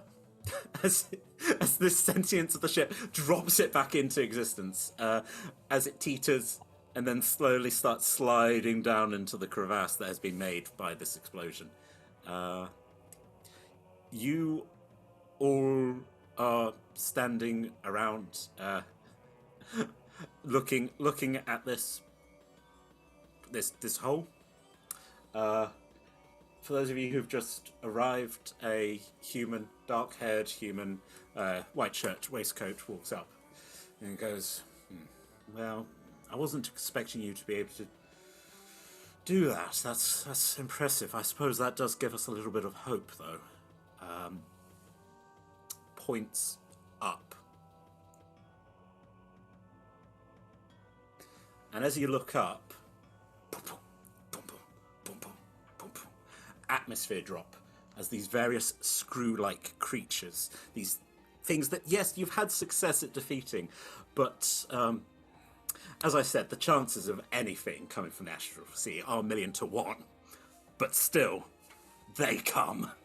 And that, folks, as we run over ever so slightly, is where we're going to take our break. So, please do take time to go hydrate, go get a snack, make sure that your sentient ship is okay. And we will see you in 10 minutes. Keep watching the skies. Ooh-la. Hello, everyone. Welcome back from the break. Well, in the first half, our heroes... Every time I say heroes, there's the strong quote marks, but actually, no, heroes. The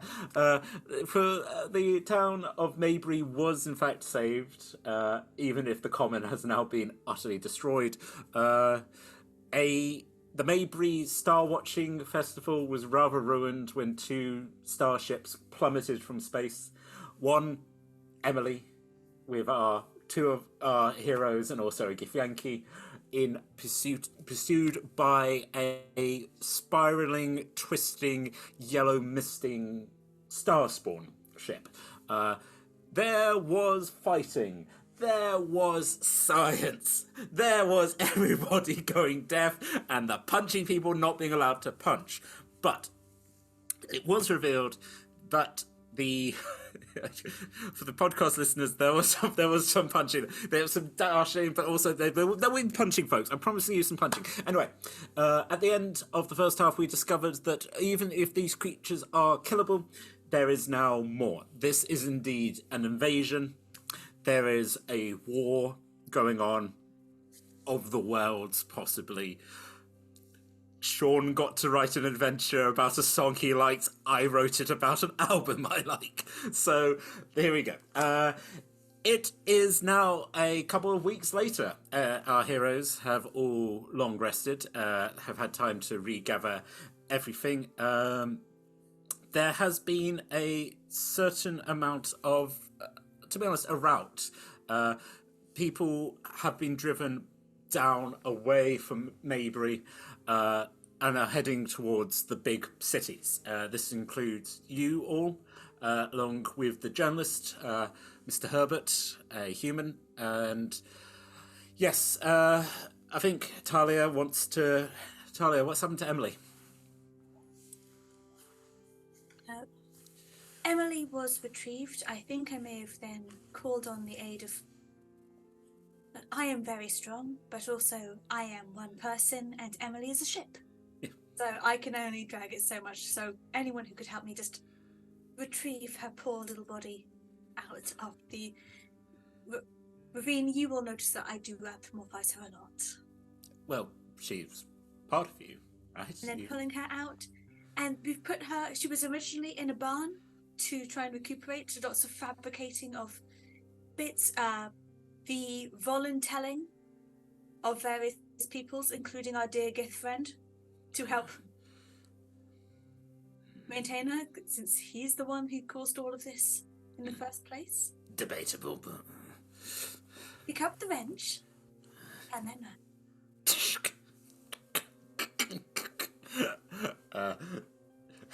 as he takes half a level in Artificer. Well, you're working on it. You do have to make a choice eventually. Wherever these Starspawn are, they are getting closer and closer. You are being slowed down. I assume you don't want to leave Emily. I and Alfonso built Emily together about 30 years ago. At least Emily number 1. There's been a few variations of Emily. As you know, it's very much a Ship of Theseus situation. I thought ship of, but we built her together. I do not want to leave her behind, and also, I do not want to be on this planet. I would rather be on Emily and not be here. Mr. Herbert, who's stayed around, again, sort of, for a journalist, has more combat knowledge than you might expect. Yes, I understand that. I think I might have an idea. Something I was investigating in Waterdeep. I think there might be a way to possibly drive these things back and also maybe find a way to get off this planet. It's just... I don't know if we can take the ship with us at this point. Would you be okay? You can come back. We just need to... Basically, we need to make sure Waterdeep doesn't fall. There is a moment, and Francesca's eyes do visibly blue screen. And then she comes back into herself. Well, since we are currently unable to leave, that means that we are invested in your petty... Forgive me. in your attempts to go and save yourselves and maintain your way of life. Just again, this again, tall enough man, but not compared to you, as it's just that sort of thing of like staring up here. Well, quite. Can I ask something? Hmm. I know we've jumped a lot of genres here with Mario and the Power Rangers, but maybe another one. Can we take like a Baymax approach? Is there any sort of core in Emily that we can take just the core with us and then rebuild it? Francesco? Maybe any digital signature that the master left in it? I was hoping for this to be a last resort, but that is...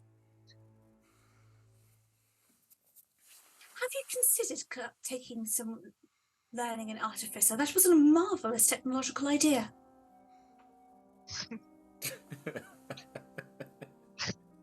Again. Just because we come from a backwater planet doesn't mean that we have to be, thick as something that's like really thick. Although technically my character is very thick, I'm supposed to be -2 in intelligence, but I do like cartoons. Baymax cute. I just think for sometimes those who have the spurts of interest. I feel like I'm not necessarily picking the correct words in my thesaurus. Give me a second. Inspiration. Wow, Garrock, you certainly know how to pick them, don't you?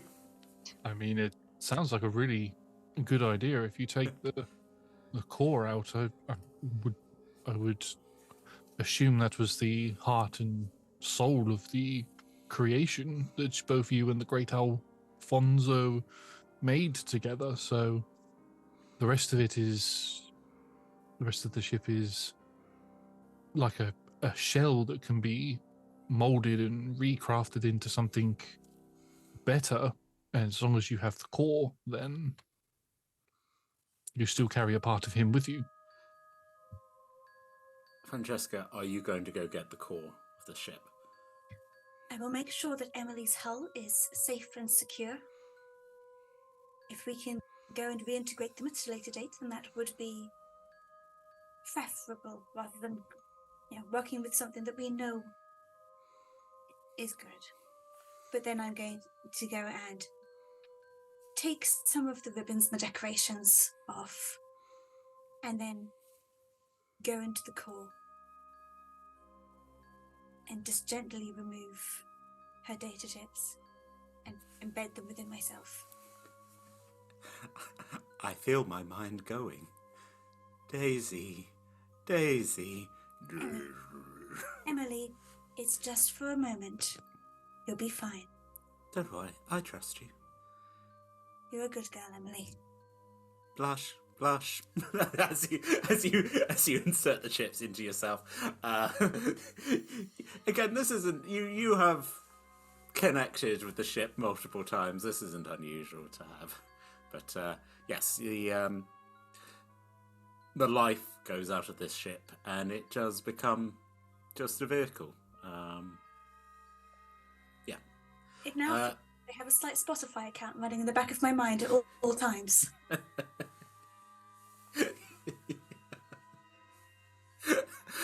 It does do the weird Spotify thing. It's like, would you like to hear... No, don't you boo.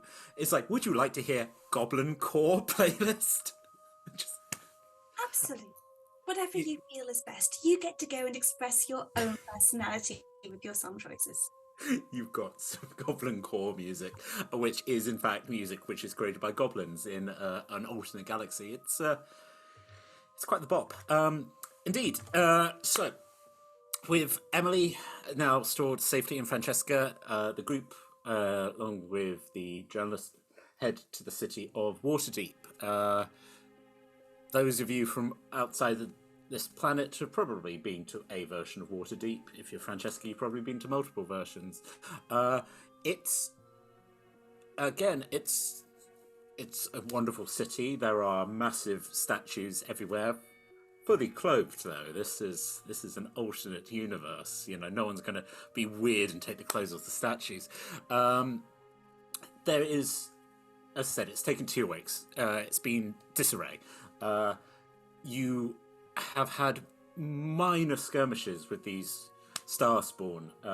It does indeed seem that they have been creating machines from their ships. And unfortunately, you did rather play your hand by revealing that if they don't put like a dome over the top, it's very easy for someone just to shoot lightning bolts in and fry. You know, science.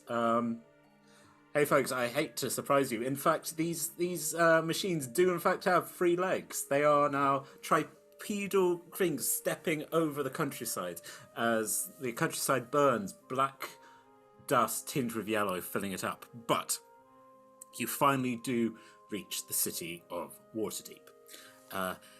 It is believed that, from what you're picking up from travellers and refugees, that it is possible that these Starspawn have not arrived to other lands here in Toriel.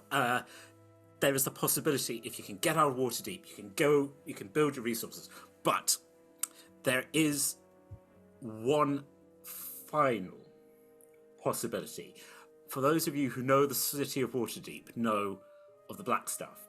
And you are very fortunate as you are able to witness the result as the Black Staff has summoned and awoken the statues of the city of Waterdeep. The Sword Maiden is awake and is alive and is currently fighting off some of these tripods. So, this is your thing. Mr. Herbert says, yes, I need to go gather an artifact, something I've been investigating, some sort of cross-dimensional device. Again, I've heard rumours about it, but win me some time, okay? I'll see what I can do as he runs off. I'm afraid, despite the best effort of the Black Staff, the city of Waterdeep is currently in the process of falling to the Starspawn, and I can once again say, folks, would you be ever so kind as to roll initiative? Yay, yay.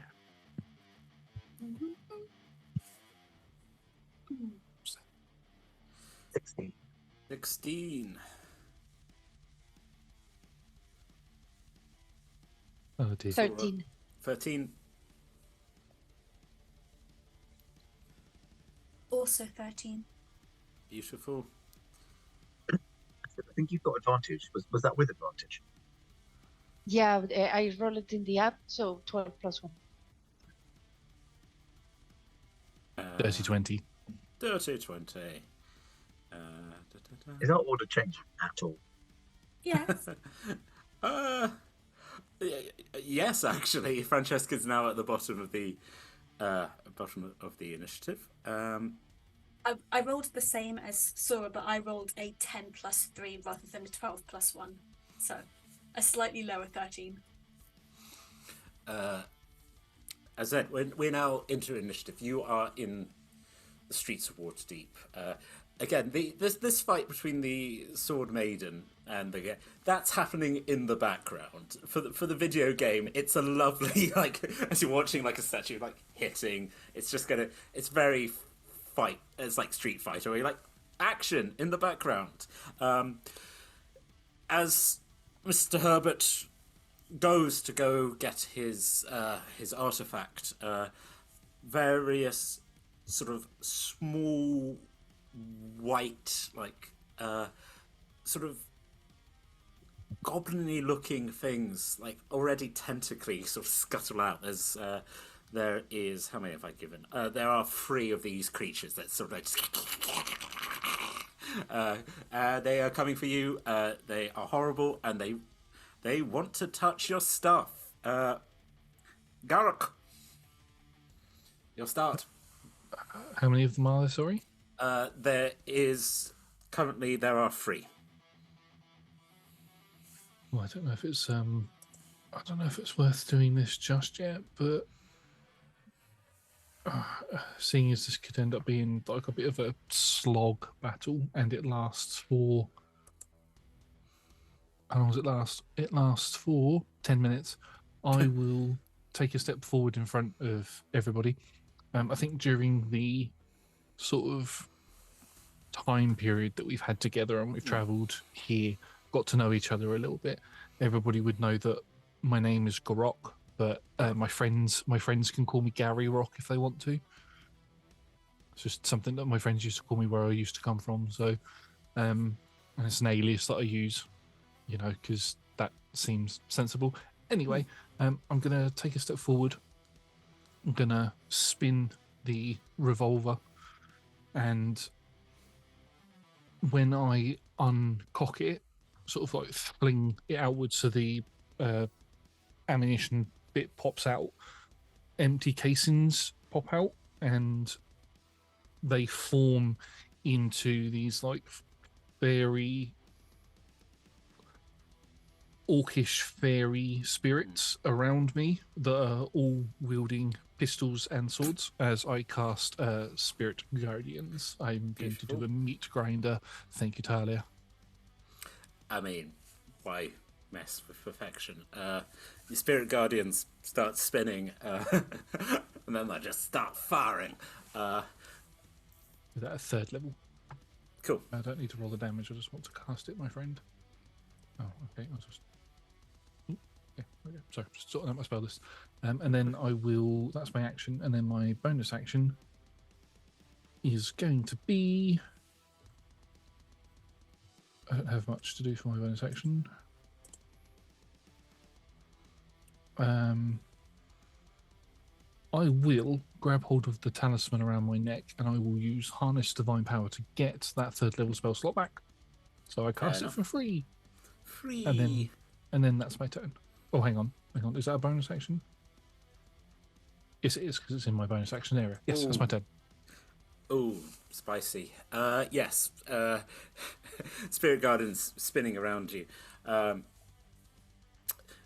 Again, as you step forwards, then from these creatures are like scuttling towards you. You can see, again, I love 20 feet. It's great. 20 feet, sort of out of the shadows moves something. It looks like it's a sentient cloak, humanoid cloak up. Those of you who actually, you're like, yeah, okay, there's something, stuff moving in that cloak. It's just, this is a grim, horrible world. No, it's 3 invisible kobolds in a trench coat. They're finally here. I was going to say goblins. I mean, to be fair, Toshi and Sora have had to deal with invisible creatures not that long ago, and they're back. The creature reaches up, points. It's not a finger. It's a worm. It's just okay. Is going to first attack. Is going for our dear friend Gary here. Gary does a... Oh, good lord. Nat 20 for 28. Counterspell. Oh, okay. Do it. Sorry, I gotta find it. First. Yes. I would like to counterspell. What level are you counterspelling? Does that imply I need a level? No, I'm just curious. I'm a curious cat. Evil. How dare you? Just let my Starspawn take over the galaxy. That's what I ask. Let's go for...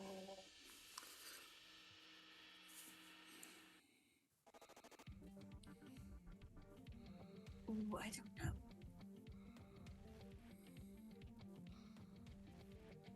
Let's go for a 3rd, 4th, 4th, please. Ooh, Okay. It's in between. It's that half a artificer level that allows you to do that. Whatever spell was about to be cast from this worm just crackles and sort of the hand drops, the head tilts, the other arm comes up, the worm lifts, the worm points at Francesca, and here comes another one. Does a dirty 20 hit you? Yes. Are you going to try and Can shield? I use a reaction? Yes. I'm assuming that Francesca is within 60 feet of me. Unless you decided to run off, Francesca. No. I would like to use a use of my runic shield By all means. to protect the squishy wizard. So, I think you're squishy. I know you're a wizard. so yes, for shield. So what does that gives you plus? Sorry, runic shield. When another creature you see within 60 feet of you is hit by an attack roll, you can use your reaction to force the attacker to re-roll the d20 and use the new roll. So Absolutely. I do to use that. So as I rolled, please describe what your shield looks like. So Touchy flicks another one of the runes on his sash, and it's almost like a spectral version of the rune, just kind of expands out, almost like in more references in the Thundercats, from the Thundercat symbol coming from the sword, except it kind of comes out and intercepts the attack. And as this new attack is an 11, as it just intercepts. I'm not the DM of this campaign, but because that was a Thundercats reference, I wanted to take an inspiration for that. Next game I play with you, Josh. That's Yes. just you've got to find out the things that tickle me. Where you're just like, you're like, I too like Jeff Wayne's War of the Worlds, and I'm like, amazing. That's so that's the second, and what do you know? There is, in fact, for the hilarity of just like one finger, no, two fingers, no, and then just out of the cloak, like an extra worm just wiggles its way out, and it's like, you know what? That one. Sean does a. Oh my god, that's a 9. A 9. Not Does a 9 hit? Don't she? Just again, just like, I think that's the thing. That worm just sort of like blasts and just sails over, and you're not sure how this worm creature just sort of like puts up its like hands in exasperation to the very skies. It's like, what is going on? Wow. Folks, sometimes your monsters are really like intimidating and scary, and other times they just miss. That is not but it is now it's one of the Gru, one of the little white dudes who is coming running. I suppose I'm trying to think, how wide's your spirit guardians, Garok? My spirit guardians allow me to just quickly. Ouch! My need is clicked. Let me just quickly open the spell. It is it's centered on myself, and it is a 15-foot sphere. 15 foot all around me. It's. I'm going to make an intelligence check. It got a 1. The Gru leaps up and is going to try and bite you. Does it take damage now, or is that at the end of its turn? Or as soon as it enters in, at least, so anyone that enters that thing needs to make a wisdom saving throw. It got a 2. It fails. I shall roll. Hang on, let me just get my d8s. Yeah, so it takes 3d8. That is 7, 9, 11 points of radiant damage. It gets very, very badly hurt, but it's not dead, as it tries to give you a horrible bite. Does a 21 hit you? Oh, yes. You take 7 points of piercing. Can you please make me a wisdom saving throw? I can indeed. I have to roll them digitally now. It's a bit too noisy. 28. Wow. Okay, yep, no, you're fine. I just... Although this thing is just like... just gnawing. I do need to make a con save to maintain the Spirit Guardians, but I have advantage because I've got Warcaster. Sure. Which is fine. I rolled a 16. That stays up. Yay. Horrible. Tucci. Unless, no, I was about to say unless you're done. It's my turn. I was saying, anyway, yeah, go ahead, Sean.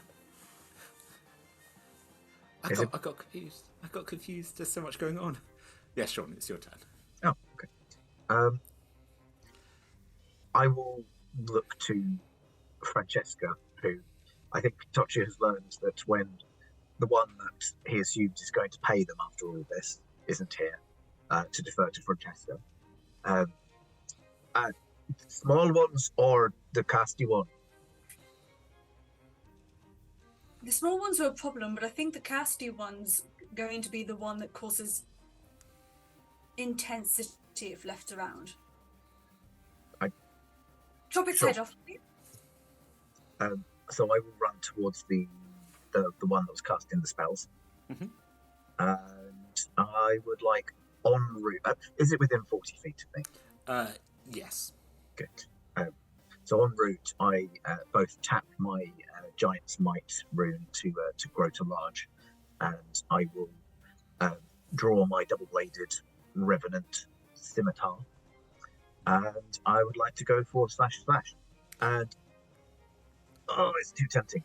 I'm going to take the -5 to try and get +10 to my damage with my Great Weapon Master. Beautiful. Let's do it. That's only an 18 on the first attack. I mean, it does hit. Good.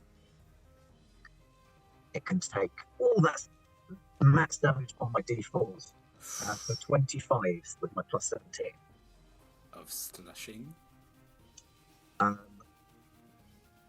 Is it a magical weapon you're using? It is. Yes. It is a +2. Then by all means slash away. I will do the same again, and I will again Great Weapon Master it. Yep. So I slash down with one end of the scimitar and then kind of rotate it up and try to slash up with the other end. That's a crit. Crit. That's 26 to hit. That does hit. So the damage on that. This always happens. It's a 28, so it's only 3 points more damage than the normal hits. But I mean, Always the way. Yeah. You do a slash. You do a second slash. You are carving into this creature, and indeed, worms bursting out. Yes, this is not a. This is again. This is Starspawn nonsense, but yeah. I think, 2 very strong hits there. I think, given that this is a spellcaster and a dangerous one, I'm going to use my action surge. I'm going to take. I think I can only take 1 attack extra if I use multi-attack, can't I? With the extra action. I think, yeah. I want to say. I don't have anything better to do, so I'm going to Great Weapon Master it. Yep. Well, that's only a 17 to hit. It does still hit this magic user, yeah. Round. Oh, almost max damage again, 24. A very palpable hit. Slightly upset, not upset, but like typical that I would get the critical hits on the turn I use my bonus action, because Great Weapon Master also lets me take a weapon attack with my bonus action if I crit, but never mind. Them's indeed the breaks. Okay, so that's you. Is that you? That is action, bonus action, and run up thing. Yes, it's all good. Cool. Francesca. Battlefield currently. Toshi is fighting magic user. Gru is trying to eat mysterious Gary. There are 2 other Gru on the battlefield who are looking like, is this good? You can also hear the sound of metal stomping slowly but surely towards you. I think what I'd like to do just is to... That's what I'm going to do. I'm going to deal with the one currently biting Gary. Fair dues. Go and get him free to do other things without worrying about this parasite. So, I want to get my quarterstaff, so essentially part of my arm kind of just splits in half. Everything is me. All my weapons are me. Thank you. And it's, my forearm kind of divides and splits and kind of just slightly no longer in my hand, a bit more of like a maneuver. And I am going to go and literally just thrust it and very brutally bonk the Gru that is biting Gary. Please roll to bonk. Roll to bonk. I have a +9. I mean, I'm very strong. That is a 26. Yeah.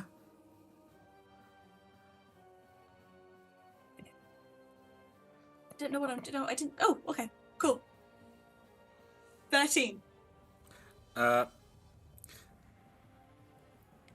do you burst this Gru?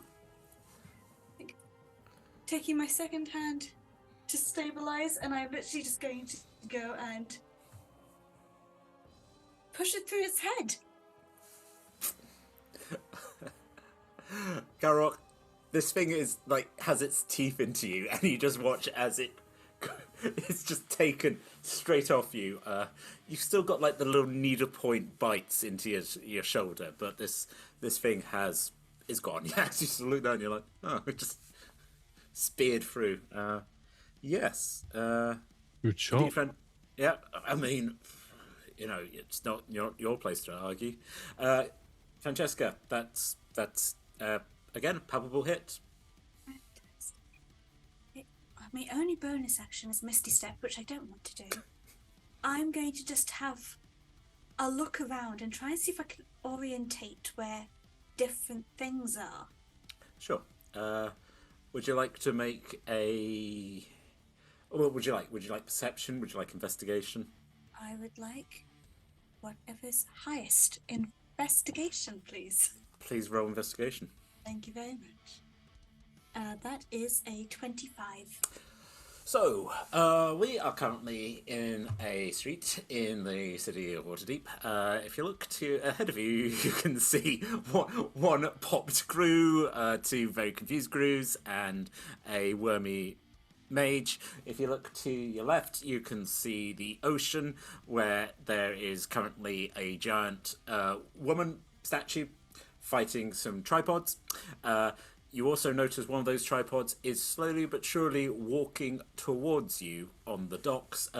Meanwhile, all around you, there is chaos and confusion. There are more of these Gru things. There are more of these worm things. It's all unpleasant. But if you look to your right, you can still see the distance of a human in a waistcoat sprinting into the city of Waterdeep. Actually, with that high thing, if you look really up high, you can see a tiny little figure that seems to be holding a little stick, be waving it up and down, seems to be controlling the various other statues which are fighting off these invaders. So you definitively know that one of these tripods is certainly has had its attention drawn to your party and is coming to play. Fantastic. I relay this to everyone around me, and I push Ithrix into an alcove. What am I supposed to do with this?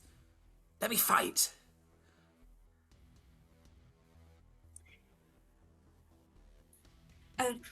Do the training then, which is you go out, pop, and then you retreat. Again, sensible tactics, not bravado. We want to make you the greatest fighter of your generation. That will not work if you die. I have adopted him against his will. Talia, every time, Talia. I know. Just let me kill the boy. Let me destroy him with the heat ray. Yes. Fine. Okay. You're asking him to pop up. Do you mean with like a ranged weapon, or are you going to let him hit the sword? He can hit one groove with a sword, and then everything else is going to be ranged. Right, okay. Oh, so unhappy. Yes, okay. So that's with that. That was your attack. Have you got a bonus? No, that's a move. I am also just going to move into a slightly less obvious location, but then that's it. Very smart. Sora, it's your turn. Okay, so the spellcaster is still not dead, right? Tochi's still attacking him. Still attacked. About 20 feet away from you. Okay, so yeah, 20 feet I can go towards that and attack that one and Yes. help Tochi. Yes. Okay, so I'll go there. I'll start rage. So I'll go into rage. And Beautiful. I have this thing that is called the elemental cleaver. So Ooh. when you enter your rage, you can choose one weapon that you're holding, so the hand axe, Mhm. and infuse it with one of the following damage types: acid, cold, fire, thunder, or lightning. So let's try for acid first. While you wield the infused weapon during your rage, the weapon damage type changes to the chosen type.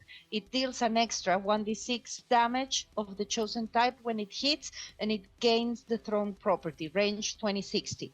If you throw the weapon, it reappears in your hand, so I don't have to scrap again for the hand axe the instant after it hits or misses the target. You can throw your great sword if that gains the throwing property. I mean, Path of the Giant Barbarian sounds amazing. yeah. The infused weapon's benefits are suppressed if another creature wields it, while raging, the bonus action can be changing the type. So I will put it first to acid, then I will take my action to attack with that hand axe to the sorcerer. Yep. So I got a 28. Does that hit? I'm afraid it does, yes. Okay. So if I got this right, I think I have to do the attack with the hand axe. Mm-hmm. But that's a +3 because I'm raging, so 11. And 11 then I points. get to throw a 1d6 because of the infused thingy, because it was an additional 1d6. So 11 plus... One sec. Well, 11 plus 1, but it's 12. Again, beautiful. For the second time this month, an axe flies, hits from the star spawner and just starts melting. The star spawner's like, just again, sort of like touches the axe, and you just watch as one of the worms just like withers. Like, And it reappears in my hands. I don't have to pick it up. that sort of, again, like it sort of looks, and again, you're looking up into just a mass of worms, and then the axe just sort of like Moonure just like reappears in your hand. You're like, yeah. Just, And I think I attacked twice because as the star spawn's like, hey, like again, please do roll your second attack. Okay, so I'll do the same attack again. Mm-hmm. That's a 24 hit.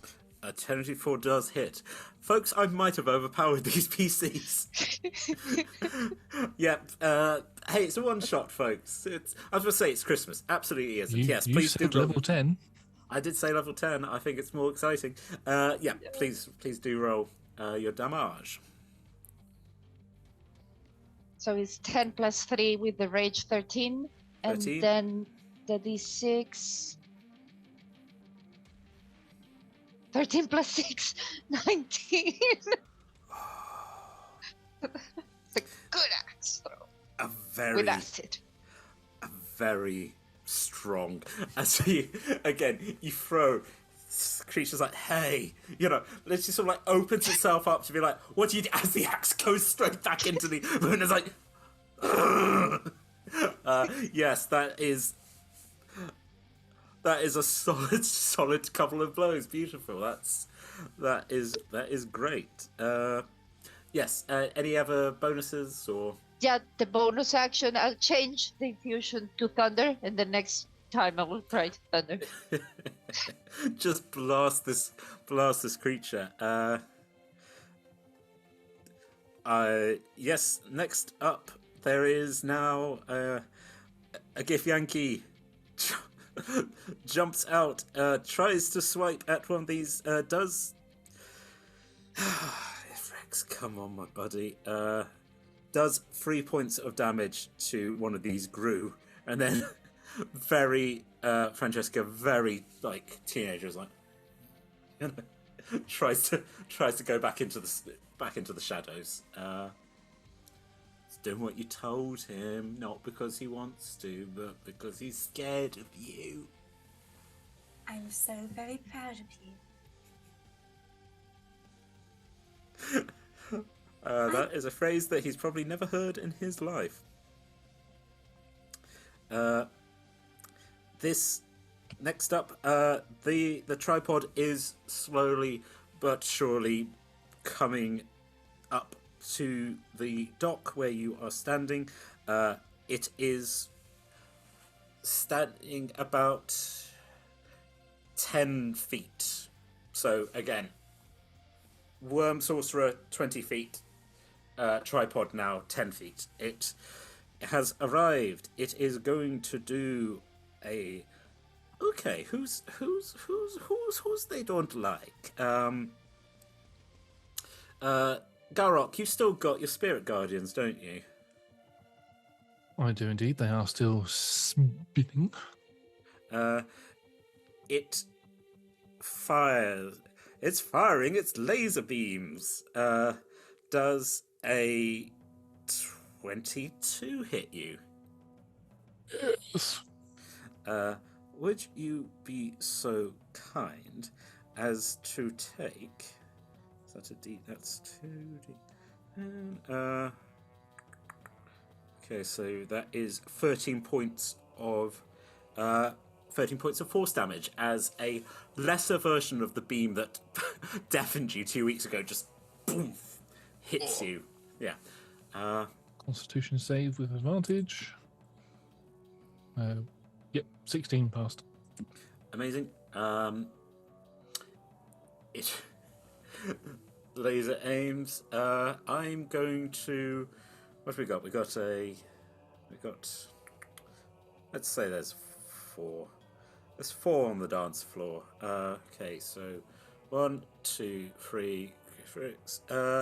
It is going for Sora, which is very rude. It's a very rude tripod. Sora does a... Oh, that's not so good. Does a 13 hit you?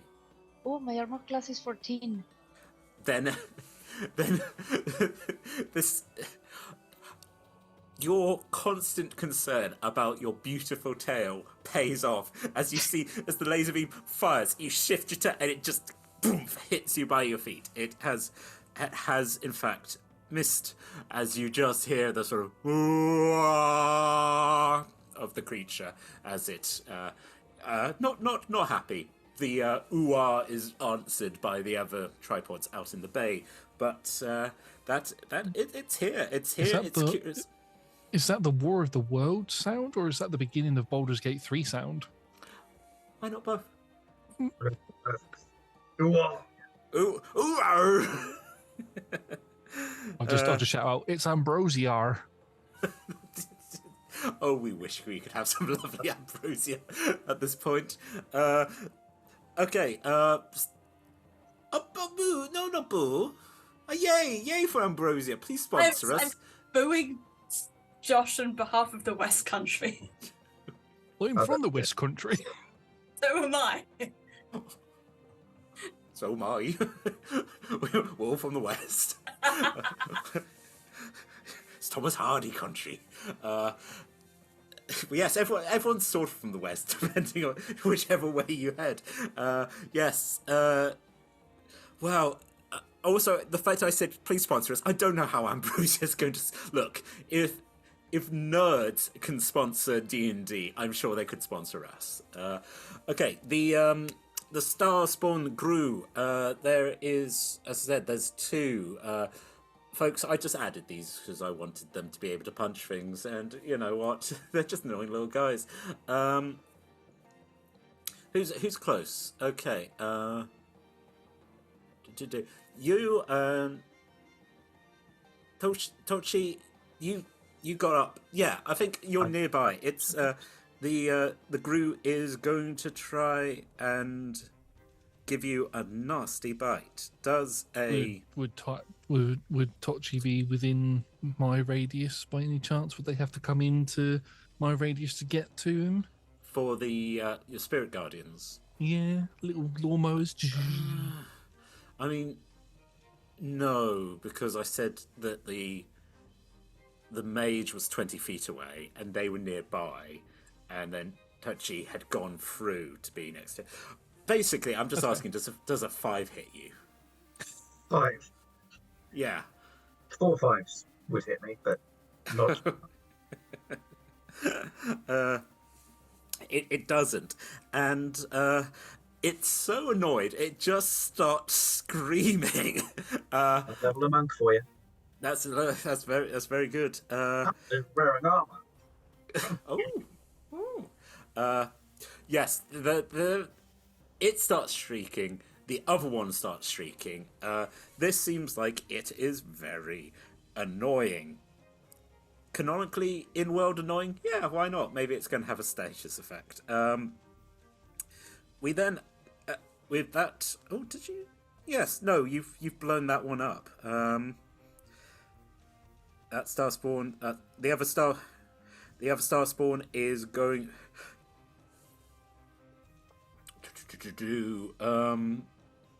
Well, I'm tempted to just keep throwing them at Gary. I think one of them... It's 15 feet, right? Round you. Yeah, so it's from me 15 feet and then all the way around. So one corner to the other corner would be 30 feet. It moves. What's its movement speed? It moves back. I say corner, it's a sphere, but you get what I mean. It moves back a bit. It takes a run. It takes a jump. Is it a wisdom? It's going to go for you. Yeah. Does a 4? Add a 15 to that, then maybe. Yeah, go ahead. Do the damage. That is going to be... where's that? That's going to be 9 points of radiant damage. This thing fries. It's a good blow, but it's not as good. It's again almost exactly where it's. I was about to say its cousin, but like where its sibling landed. It's going to try and bite you again. It does a. Oh my goodness, a 4. Good God, Stargrew, what's wrong with you? Hey, does a 4 hit? 4 doesn't, I'm afraid. I block it with my shield.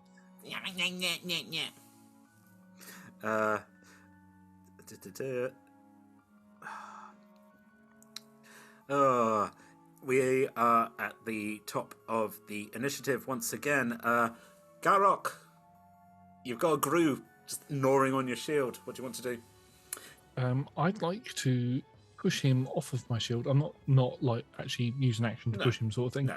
It's still within your circle, but yeah. Yeah, I'm going to take a step away from him, or 2 steps away from him. So attack of opportunity if he wants to take it. I mean, let's find out. Does a 4 hit? No. Sorry. Your gods have turned against my gods. Who is me? I control this universe. This isn't fair. No. Yes. It just clacks its teeth again. I spin the barrel of the gun. It goes. The engravings go fire red, and I will point it at it, and not. I'm out of disadvantage range, and then I will shoot it with 5 up. That's a 22 to hit. Roll your damage. And that will be 24 points of fire damage. How do you explode the screw? As I've stepped back, its mouth's still open, and I've just shot it straight in the mouth with this little pellet, and then it just goes on the inside, and smoke pops out. Disgusting. There is now one. There's one more Gru in heaven. They believe in heaven. It's mostly Starspawn heaven. It's full of tentacles and worms, but another one off the board. That's a whole different story. Carry on. Oh no, I'll tell. That will be my next one shot. Yes, that is indeed your. I believe that's your attack. Yes. I will. How far away is the spellcaster? 20 feet from me. 20 feet. Yeah. I will cast, because it's not concentration. I shall cast Spiritual Weapon. Nice. And drop it on the spellcaster's head, and I will cast it. I'm actually going to upcast it to 4th level. Nice. Oh. So, yes. Attack. That is a 27 to hit. That does hit. That will be 18 points of force damage on the spellcaster. Bonk. Nice. And I shall end my turn there. Grand. That is now the turn of the spellcaster. Folks, it seems so long ago that we were casting spells with this creature, and it is going to try again. It points one acid burnt worm at Garok. Does a 20 hit? Yes. One of these spectral worms blasts off. You are struck in the chest for 25 force damage. Owie! Sorry, Thomas. I don't know if I was being picked up. Can I runic shield that? Can you reroll? You could certainly try. Please hold, as it does. I asked, does a 14 hit? No. Then all is well. As the runic shield. Curses, an actual useful spell knocked away. So that's one down. Okay. Thank you. Stay Sora. Yeah. Touchy. Sora's arm class is rubbish. Good to know. Touchy, as it notices you just cast a spell, the worm finger points at you. Tell me, does a 28 with a nat 20? Does that hit? Counterspell. Interesting. Roll your counterspell. Give me a second, because I don't usually have to roll counterspell, so I don't know what to do. I'm gonna hit you with my thing. I think it's My horrible finger's pointing. 10 plus the spell's level what you need to be, I think. Yeah, 10 plus a spell level to beat it, and you roll a d20 and add your spell ability modifier, but not proficiency. Okay.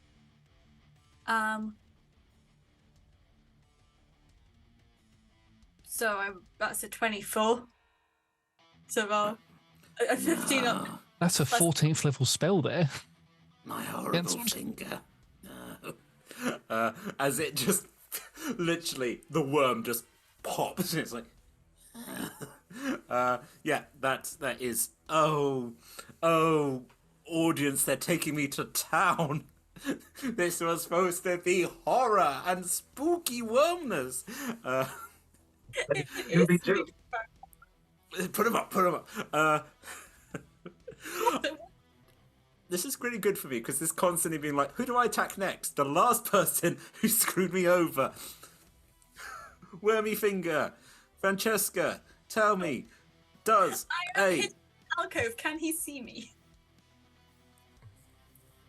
Interesting. Tell you what. Let me have a look to see if you've got any.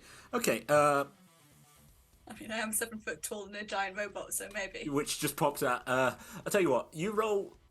Let's do a stealth versus the perception of this. It could happen. 22? All right. Okay then. I can't see the thing that counterspelled me. I noticed this. I think that Ithrix dragged me down and threw a cloak over me because he saw me pop up. I keep yelling at him about safety and. All right then. I guess I'm just going to explode. At which point, the worm mage explodes. Okay, so let's have a look. Extreme reaction. It just it's such a soggy. Worm Okay, mage used explosion. Is it super effective? Well, let's find out. Who's within 10 feet? Yeah, is it just touchy? I think me too. Okay, could you both roll me a dexterity saving throw, but with disadvantage?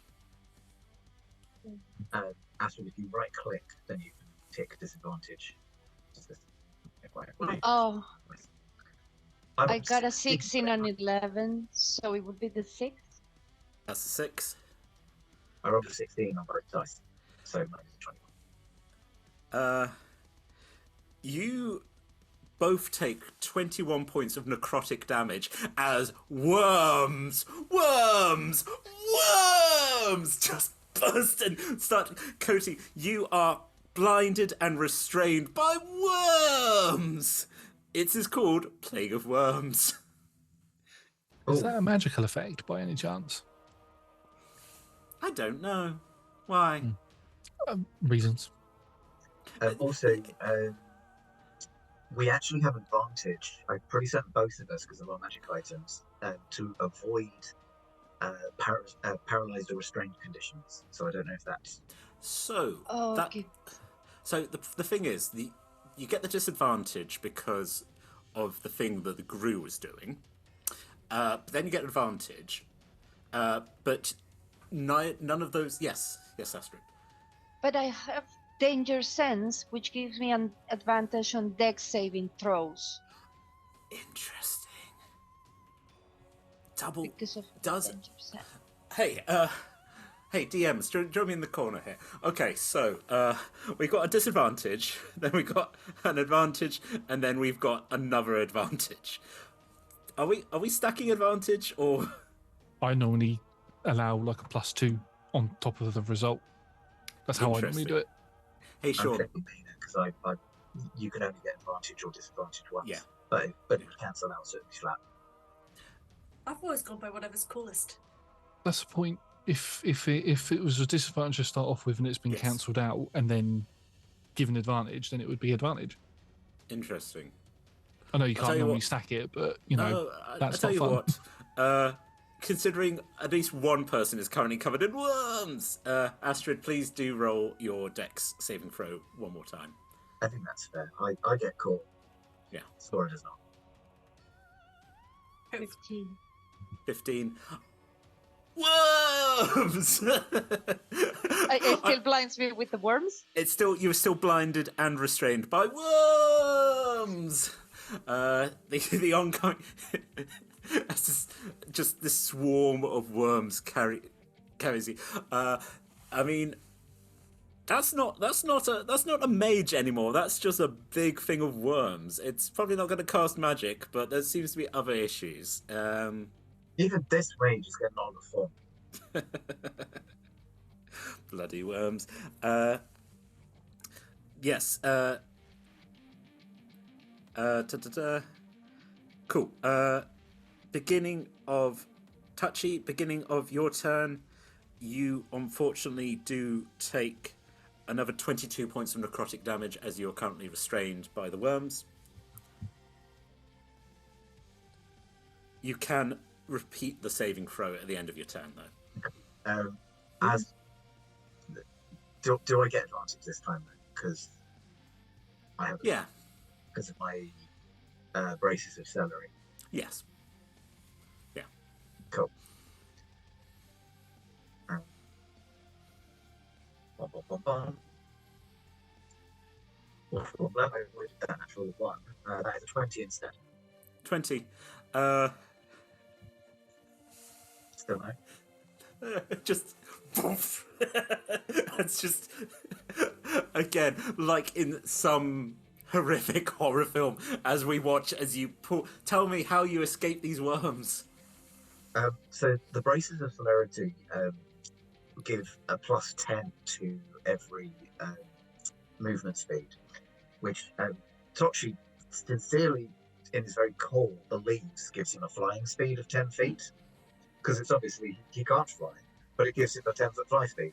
So he literally just leaps into the air, like, and summarily lands. You land in a safe spot that isn't currently covered with worms. Yes, you have escaped the plague of worms. Is that the beginning of my turn? I think it's the end of your turn, but I'm happy. You know what, folks? We're playing fast and loose. Yeah, go on. Have a. I mean, there's a tripod right there. It hasn't done much, but well, actually, it has hit a few people with laser beams, but. I'm just asking because I haven't had a turn. So if that was the end of my turn, then I should. You get Please.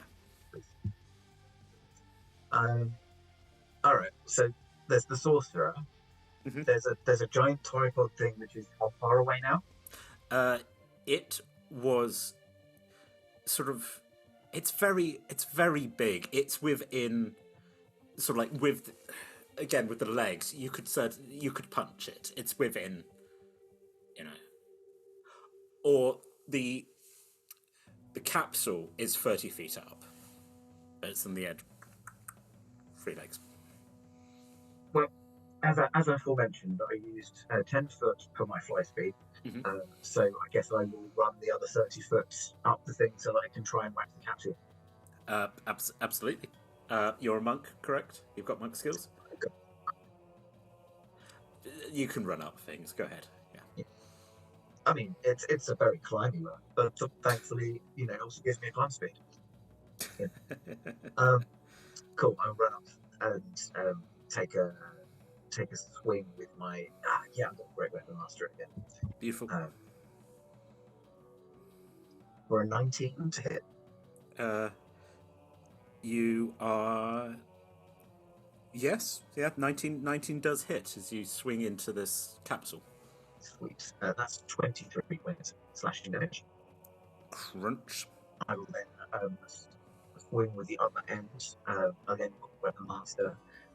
That is a 25 to hit. That does hit.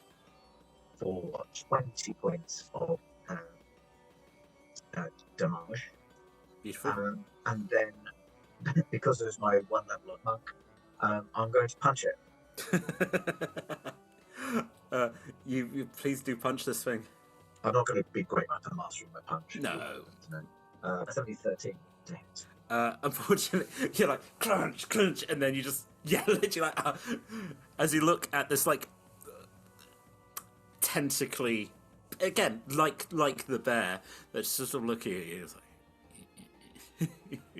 but I think, like, does it, and as we pan over to see, like, you have got like some deep blows into the plexiglass of this capsule.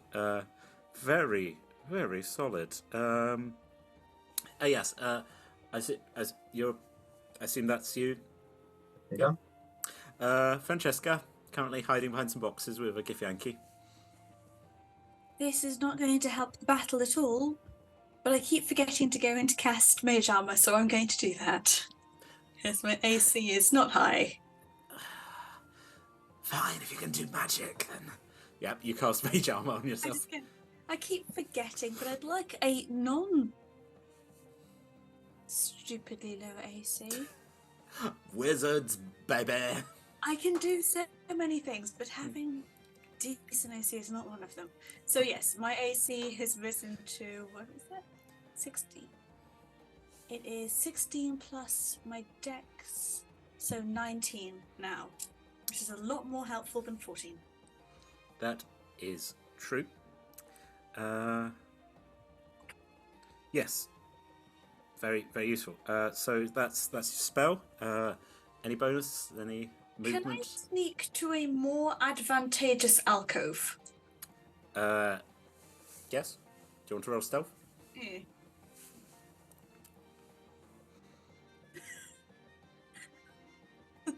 I that was probably a bad idea. That's a 9. I'm a 7-foot tall robot personal assistant.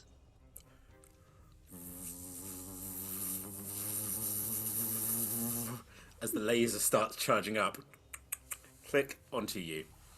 But you're in an alcove.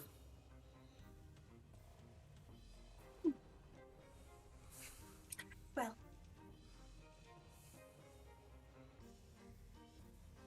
It's just you're like, wow. It's a very nice alcove, Francesca. yeah, I need to move. Yeah. Where? Let's. How are we? So there's me, Garlock, Toshi. Okay, so Tripod. Touchy is now 30 feet up in the air, just pummeling in. Yeah, so again, dock. Tripod pretty much taking up most of that dock. Then about sort of where you would be, then sort of about maybe 10 feet away, Garrock, who is just having a chill time. Then an extra about, was it 10 feet? Just a big pile of worms that used to be a sorcerer. Touchy standing next to the worms. Sora assumed wormed. You know, no one can see her currently. So combatives, there's also one Gru. There's one Gru who's just screaming its little lungs out. Hasn't taken a breath, which is quite impressive. But you've also, I think, from your general perception, have seen these things are not durable if you want to blast them with anything. I can't do anything with a bonus action. I don't pick bonus action spells because they're boring. You could Misty Step somewhere. Yeah, I'm just gonna cross the street and go into. Just so we're not. I feel that we're slightly clumped on one side. You are quite. Cross to the other side to a different alcove, just for spreading out purposes. Even if I am now extremely seen doing it.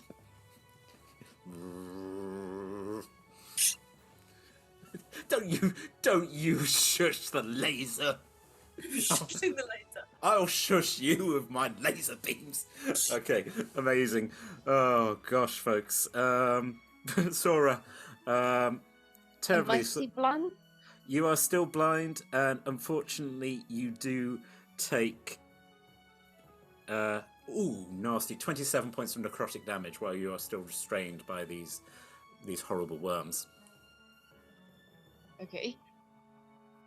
Do I do a save or that's the last? Touchy did it now to see if he had a turn. So yeah, please roll a Dexterity.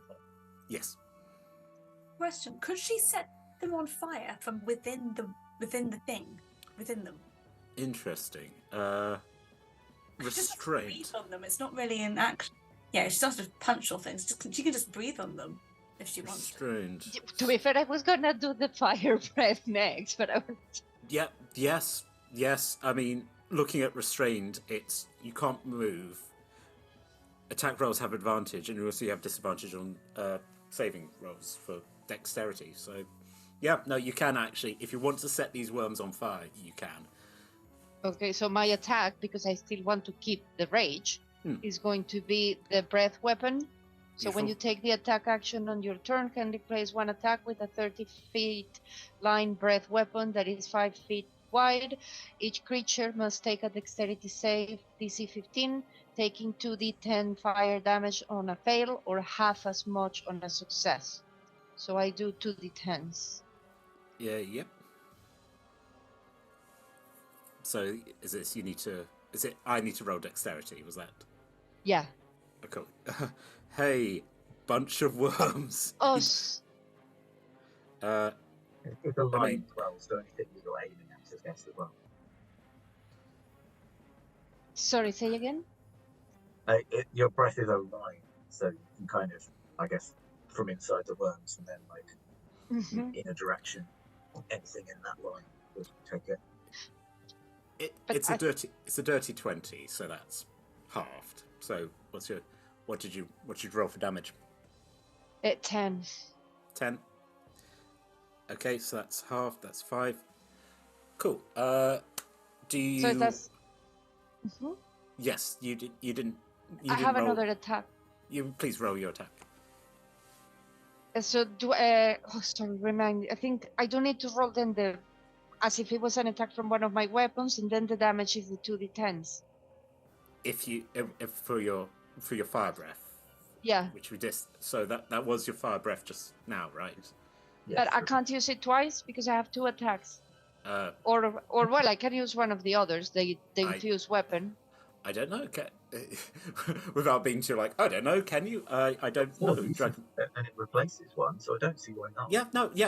Yes. Please roll your breath weapon again. Okay, so but I think I probably did it wrong before because I rolled directly the damage instead of the d20. You don't So- roll an attack. I don't need it. I still need an attack. I don't. Okay, so I do directly the 2d10s. Sorry. It's another death save for the worms. It's another dex save on my path. That one is a 13. It is 15, so you get Perfect. the full damage. Please, So 12. 12 points of fire damage. These worms are looking crispy. Okay. Remind me, did you try and do your dex to escape these worms yet? No. Cool. Did I? That's No, I didn't try yet. Did I? I can't remember. and again, folks. It's getting late. There's been a lot of worms. Sorry. There's dexterity.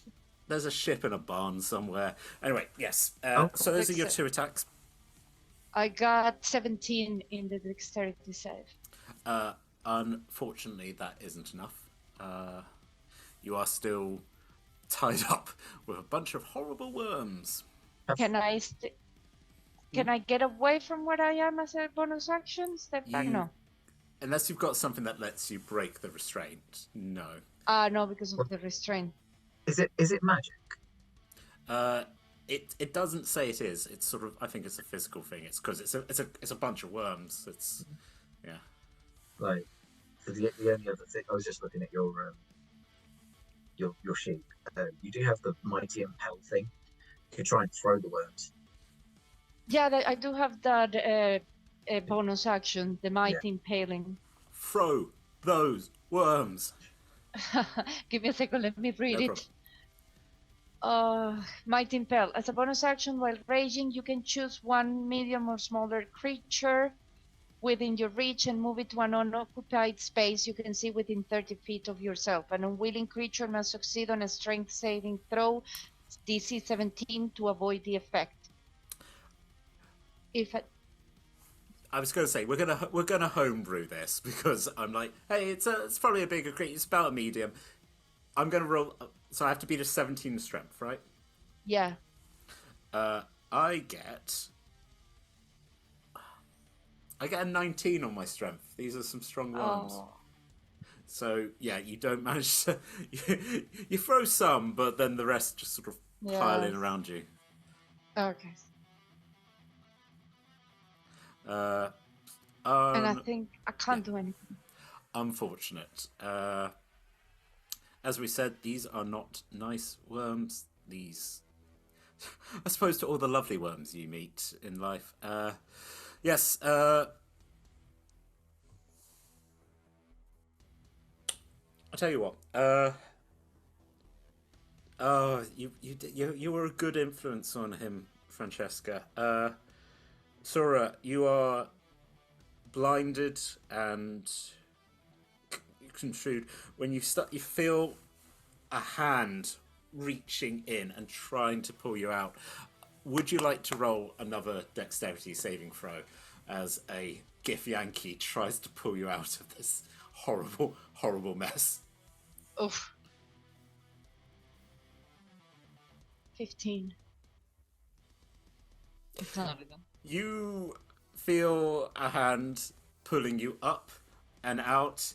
You feel that he's getting closer. He's getting closer. You hear a scream as Frix is pulled into the worms.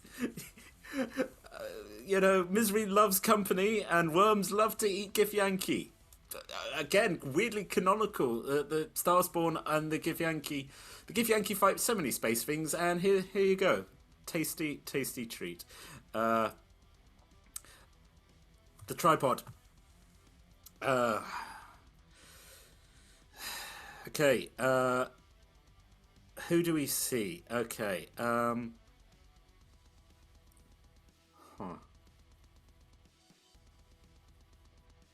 Yeah. I'm afraid it's going to be this. Hey, Francesca. Can you roll me a dexterity saving throw, please?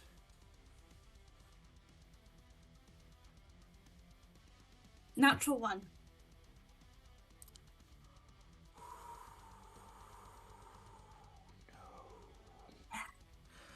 Ooh la. It's firing its laser beams. It's firing its laser beams for 34 points of thunder damage. This has all happened before. Okay.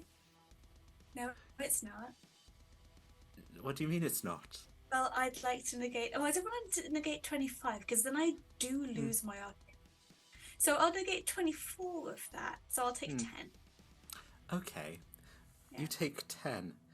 Yeah. You're once again deafened, and it's ignited all the various things around, but it's... once again, as I roll the D100...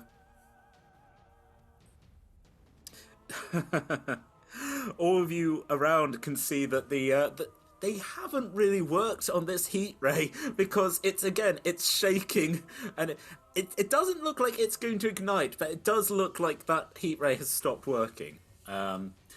Touchy, you especially, as you sort of like look down at where it's that's. But Francesca, you're still up. Good.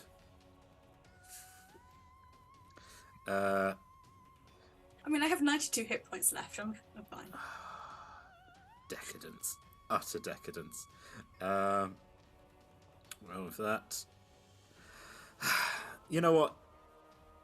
Garrot, you've got your spirit guardians up, right? Yeah. There's a bunch of worms here. Do you want to...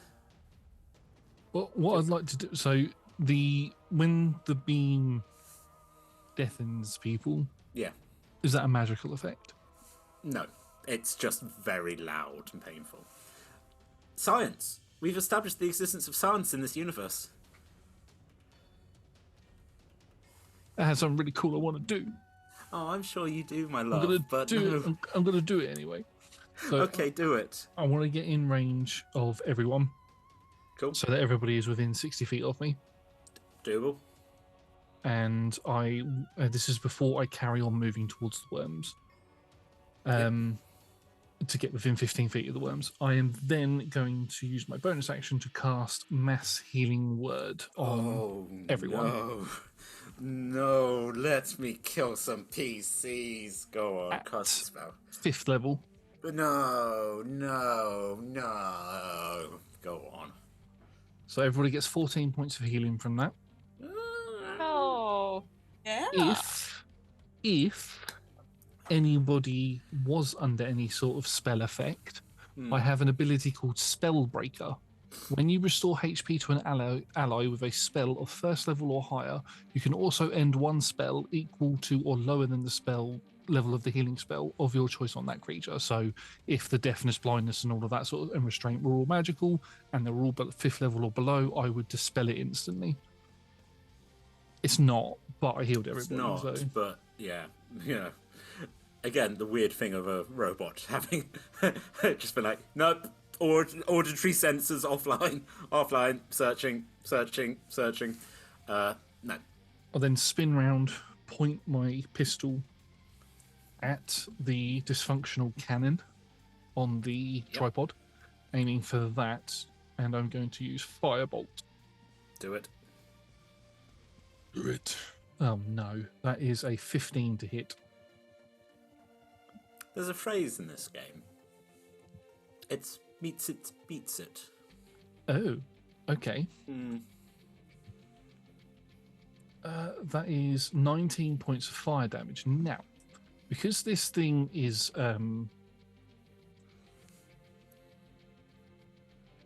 a thing with material components and potentially things that might be combustible, and Firebolt sets things alight when it hits things that are combustible. Could I cause it to explode away from us? No, or at least set itself on fire? I mean, you've probably set fire to the pilot. That's fine. The pilot's chair is now ablaze. Awesome. And then I will keep moving towards where the worms are. I'll keep 10 feet away, but they'll be within my bubble. My bubble. And that's my turn. Cool. That's my bubbles. Cool. The worms need to roll wisdom, am I correct? For the Spirit Guardians? On their turn, yeah. If they start their turn there, yeah. It is now the worms. Wisdom 15. 15 fails. Cool. Give me that beautiful damage, please. That is going to be not much. 8 points of radiant damage. 8 points of radiant. Is it for every worm? No? Imagine. They're a blob, are they? Oh, okay. They're an amorphous blob. They don't have personalities.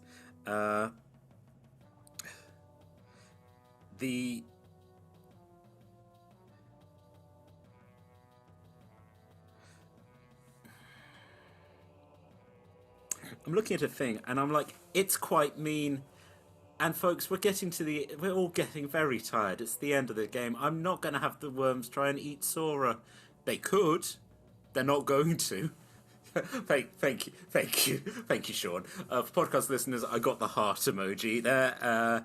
Yes, let's actually see if it. No, it doesn't regenerate. Actually, yes, great. Some of the worms are going to go for Garrock. They're going to try and slam. Does a... Oh, good God, why am I getting this? Hey, does a 28 hit with a nat 20? Yes. Runic shield. Oh, I'm 10 feet away from them. What's their movement speed? Again, 30, they're sort of flinging themselves into... Oh, okay. I was going to say their movement speed's halved while they're within my thing. Cool. So 15. You were doing you did the shield, right? Runic shield, yeah. Runic shield. Does a 17 hit? It does not. Cool. Runic shield. Clunk. try it again. What did you say, Sean? I did the Thundercats music thing. Damn it. You're not getting the inspiration. Right. Okay, so I think they're just going to keep going for you, Garrock, because you're the only thing they can. They've already got a prisoner. One person's left. One person's up the top of the tripod. Does a 14 doesn't hit? 14 does not hit. My AC is 18. 21 does hit though. Yes. You take 8 points of bludgeoning damage as you just get slapped by worms. How does it feel to be bitch slapped by worms? You know now. It's very earthy. Touchy, up on this malfunctioning machine. Cool. I'm going to go in for the Old Faithful. So, Great Weapon Master, Revenant Blade, come their way. Oh, that's only 11. That doesn't. Okay. I really want to hit them, so I'm not going to do the second one with that. I'll do it normal. That's an 18. That does hit. So as I hit, I'm going to do the 11 points of slashing damage from the end of the double-bladed scimitar. I'm then going to roll my d6, which I keep forgetting to do, my Giant's Might. I get to add an extra 5 points of damage. Nice. And I'd also like to use the fire rune to try and keep it gripped. So it's going to take an extra 2d6 in fire, and can you also make a strength saving throw? I can indeed. It's another 6 points of fire. Ooh, 6 points of fire, and I rolled a 7. Yeah, that's not going to beat my DC. It's restrained for a minute. How do you like it? How do you like it? I think also I'm going to give this to you where you watch as the fire restrains it and other things inside start igniting. You still got movement, right? Yeah. Oh, straight. Yeah. I'm going to leap off. You just... There is the cry of an eagle as you dive straight into the dock. Yes, that rather unfortunately does pretty much destroy the tripod. In the explosion, actually, tell you what, Touchy, you're probably fine because you went under. Garrock, can you just roll me a dexterity? And Sora, you're actually weirdly in a good place because there's a bunch of worms covering you. The perfect blanket. Garrock, what did you I rolled get? 12. A 12. Don't think I can see, so I don't think I can use my reaction. Take 17 points of slashing. As the second time this month you get pelted by metal. Damn shrapnel. And shrapnel.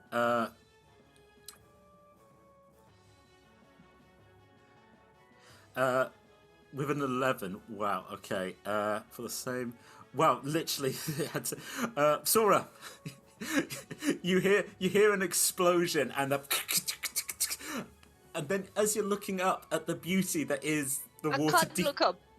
Well, you can now because all the worms got hit by the shrapnel. For 17, and it had 17 hit points as you're lying there, as the other worms just sort of skitter away. Let's get out of initiative. And what do you know?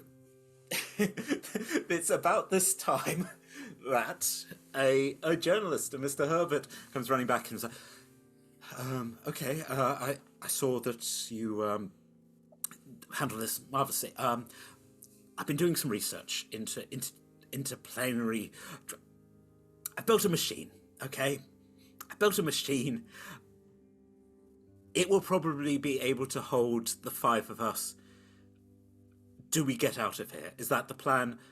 Or looks at Francesca. Are you staying with your ship, or? I have Emily with me, and I have my ward, who's now pulled in next to me. We are good to go. It's just almost like in a papoose, like, I don't know. I did some heroics. Was that good? Did you like that? I am very proud of you. You will be a great leader and care for your people in a spectacular way. Carry on. but all right. You're escorted. Unfortunately, as you hear behind, there is a giant crush, as it sounds like a giant statue has just been felled. So, fortunately, as large amount of water just sweeps into the dock. What excellent timing not to be there at this happen. I would like to machine- add one thing as we leave, which is find the biggest enemy and cast another lightning bolt at it. Cast lightning bolt. Again, as we're walking, you're going to be firing it at one of the tripods. Please cast lightning bolt. I would like to cast a lightning bolt. I'm just going to do all my lightning bolt. That is so many d6. 58 points of damage. You don't destroy it, but again, you hear that. Oh, it's just again, it's frying. It's not. Oh, I mean, these things are intimidating, but you as a party have done an excellent job at driving them back. I mean, this isn't the end of the humanity of this plane. I mean, it's going to be really difficult, but again, now one of the statues is down, but it's not. Anyway, the machine. It does have 5 seats, which is going to be difficult because there are 6 people. Ifric's like, you said I could be a great hero. What about if I'm a great hero here? Would that satisfy you? I just buckle him into a seatbelt. No, what are you doing? Stop. Who's getting in? Who's the other person? There's Mr. Herbert, whose machine this is. Oh, right, yes. I know I've been gone for like an hour and a half, but I'm a journalist, you see. Also a bit of a tinkerer. Actually, I think all that. Just going. Okay, if it's gestures, it's like it's not. I've simplified. I tell you what, Francesca, put your hands on this. In front of it, there's a panel.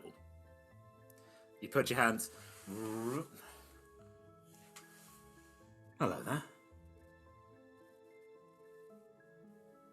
What's your name? Oh, we're changing this. I'm gonna just call it Emily. Roll! I want to say roll a tinkering roll because I've been playing too many Blades in the Dark. But yeah, go on, do an Arcana roll to change the spirit that's in this machine. Guidance.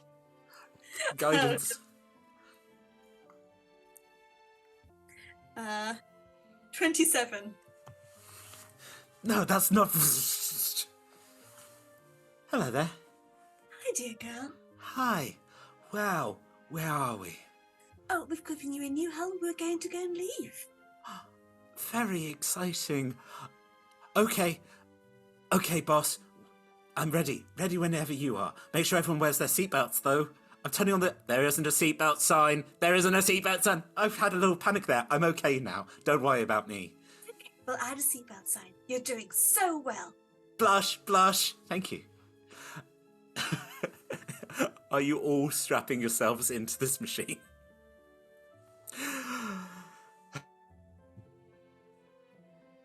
Okay. Mr. Herbert's like, okay, not quite sure how I feel about you replacing the artificial intelligence I placed in my machine, but, okay, best of luck to you all. Sorry? He's still there. I've put him in the toaster. I don't want to be in the toaster. Toast? Yeah.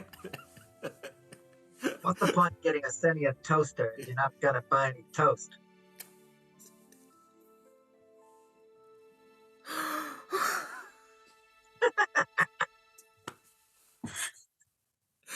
Hey, Francesca. Yay, for Red Wolf reference. Yeah, we're hitting all the classics tonight. Hey, in a repetition of the beginning of this episode, please make a dexterity roll with advantage. All of us. Yeah. So Dexterity save. Dexterity, that's it. Make a dexterity. I'll tell you what, Francesca, dexterity roll. Everyone else, dexterity save as this machine is taking off. I'll do mine last. This Yes. is the third time this episode I've done this. You've given us 2 dice to roll, and I've rolled the same on both. Again. A Wild. 14 for a 19. With advantage, I got a 16. Great. 12. And then finally, Talia to take us out. To echo the beginning of this episode, a natural 20. Cool. All the dexterity saving rolls, I'm going to say null and void by that, because everyone else would have passed. Garrock may have taken some damage, but as this machine with large spinning wheels at the back begins working and working and working and working, and for 2 of this party members, first time, and for the other 2, something that has felt very, very usual. I mean, Garrock, you got flung through the multiverse as this time and space machine hurls itself forwards. And you know what, folks? It's always nice to leave things on a bit of a cliffhanger. I've introduced yet another multi-dimensional group here. As I close it off, Francesca, is there anywhere in particular you want to head, or?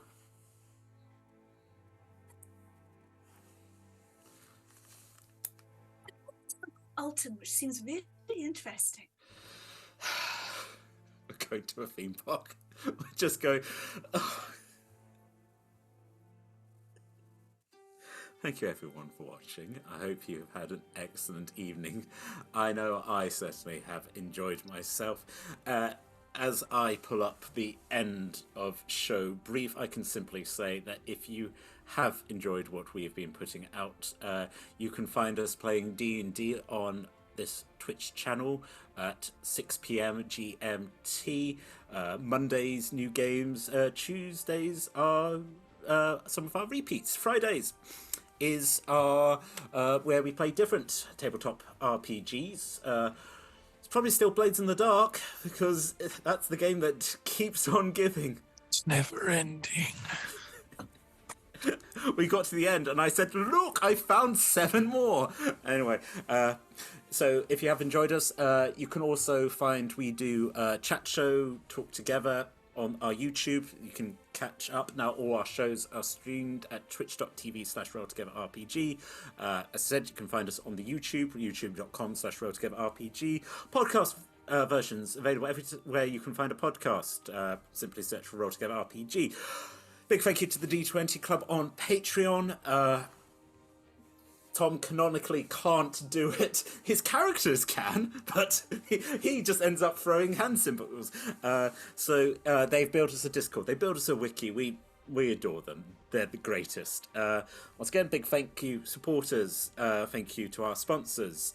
Social media, Roll Together RPG. Thank you to my players. Thank you to my audience. Oola! Stay classy at the table. We've got to say it somewhere. Goodbye, y'all.